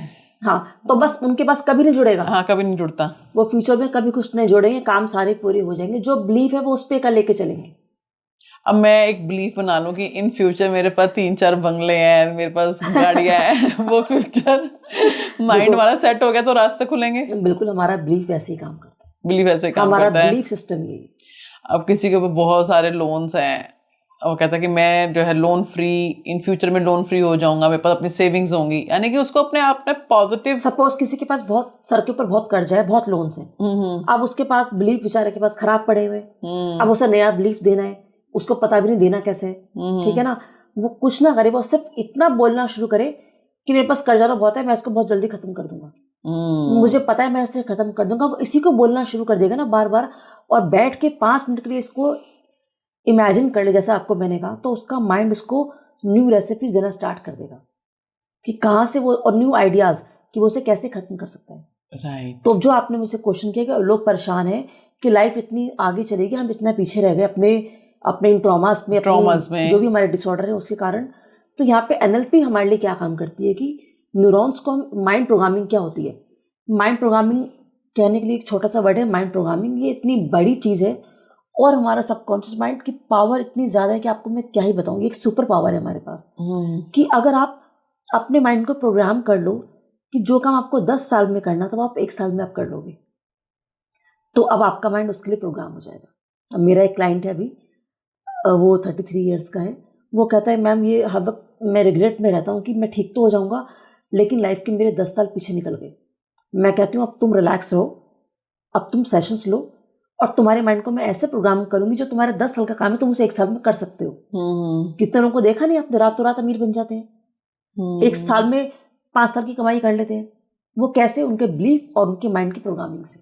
तो यहाँ पे उनको सबको मैं ये मैसेज देना चाहती हूँ, अपने माइंड को प्रोग्राम करके जो आपका टाइम जो पीछे निकल गया, जो वेस्ट हुआ है, आप उसको बहुत जल्दी रिकवर कर सकते हो। बस कमांड आपके सबकॉन्शियस माइंड के पास जानी चाहिए और राइट डायरेक्शन में आपको अपने बिलीफ को चेंज करना चाहिए, ये चीज़ है।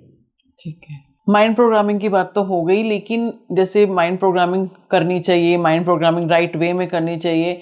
अब ओसीडी से आप खुद ही बता रहे हैं कि 30 साल से लोग जो हैं जूझ रहे हैं जी, तो क्या ये माइंड प्रोग्रामिंग, ये काउंसलिंग सेशंस उनके लिए फ़ायदेमंद रहते हैं, उन्हें लेने चाहिए? एक आम आदमी ऑलरेडी ओसीडी से परेशान है, अब वो कैसे बिलीफ बनाए पहले कि मैं ऑलरेडी इस चीज़ से जूझ रहा हूँ और उसके मैं ये माइंड प्रोग्रामिंग करूँगा तो मैं ठीक हो जाऊँगा? नहीं, यहाँ पे बिलीफ की ज़रूरत नहीं है, बहुत सिंपल सी बात है। वो अब तक कितना कुछ करते आए हैं, क्योंकि लोग पहले खुद से बहुत चीज़ें ट्राई करते हैं। अगर उसको सही रिजल्ट मिल रहा है और उसको लगता है कि इम्प्रूवमेंट है, उसने अपने आप को 1 महीना 2 महीना देख लिया, ये भी मैं बहुत ज़्यादा बता रही हूँ, क्योंकि ये चीज़ें फिर बहुत पीक पे चली जाती हैं, ठीक है ना। और उसको लगता है कि मैं हैंडल नहीं कर पा रहा, तो उनको बिल्कुल भी टाइम नहीं वेस्ट करना चाहिए, क्योंकि आप जितना आगे जाओगे आपको रिग्रेट उतना ही होने वाला है। ये प्रोग्रामिंग और ये पैटर्न इतने स्ट्रांग बन जाते हैं, ठीक है ना। तो ऐसे में लोगों को इंस्टेंटली अपने आप को एक अच्छा थेरेपिस्ट हायर करके थेरेपी लेनी चाहिए, ताकि वो इससे ओवरकम कर सके और अपनी नॉर्मल लाइफ में वापस आके लाइफ को एंजॉय कर सके। क्योंकि प्रोग्रामिंग और माइंड प्रोग्रामिंग और थेरेपी के बिना वो उनके लिए, कुछ लोग ठीक हो भी जाते हैं बहुत बार, लेकिन हर कोई इसको नहीं हैंडल कर लेकिन ऐसे काउंसलिंग हम सर्टिफाइड ट्रेनर से लेना चाहिए ना, सेशंस होते हैं। हाँ बिल्कुल, कभी ऐसे नहीं कि घर पे बैठे हुए तो काउंसलिंग होगी। हाँ, बस नहीं, क्योंकि ना ये जो सेशंस कमांडेड सेशन होते हैं ये, तो जब तक कमांड नहीं दी जाएगी, आपको पता ही नहीं कि राइट कमांड क्या होती है, तभी आपके ऊपर चीजें काम करना शुरू करती हैं, तो वहां से इंप्रूवमेंट आती है। राइट कमांड के साथ ही एक व्यक्ति जो है अपना एक एंजाइटी फ्री, क्योंकि मेन सब कॉज क्या आ रहा है? एंजाइटी आ रही है, एंजाइटी ही मल्टीपल प्रॉब्लम्स को क्रिएट कर रही है। तो एक राइट हमारे कोच के साथ ही एक व्यक्ति जो है एंजाइटी से फ्री हो सकता है। बिल्कुल ऐसे ही है। हाँ मैम, ये पॉडकास्ट आज का बहुत अच्छा रहा आपके साथ। जो लोग भी देख रहे हैं कि वो किस तरीके से एंजाइटी डिप्रेशन से बाहर आए जी, तो उन्हें भी समझ में आया होगा कि उनके लिए सही मार्गदर्शन क्या है, अपने लिए एक राइट कोच को चूज करना, अपनी लाइफ में किस तरह से पॉजिटिविटी लेके आनी है, ये उनका अपना डिसीजन है। उन्हें वो बिलीफ बनाना है कि मुझे अपनी पॉजिटिव थॉट्स कैसे लेके आनी है। एग्जैक्टली। थैंक यू मैम, इतनी चीज़ें अच्छे से बताने के लिए, व्यूअर्स को समझाने के लिए, ताकि वो अपनी लाइफ में इन चीज़ों को एप्लीकेबल करें। और जो लोग भी एंजाइटी और डिप्रेशन से जूझ रहे हैं, वो एक बार अपनी लाइफ में मैम के दिए हुए फार्मूलों को लागू करें और हमें कमेंट बॉक्स में बताएं कि उससे आपको कितना फ़ायदा मिला। Thank you ma'am, thank you, बहुत अच्छे से आपने चीज़ों को समझाया। Thank you ma'am, thank you for inviting me. Thank you.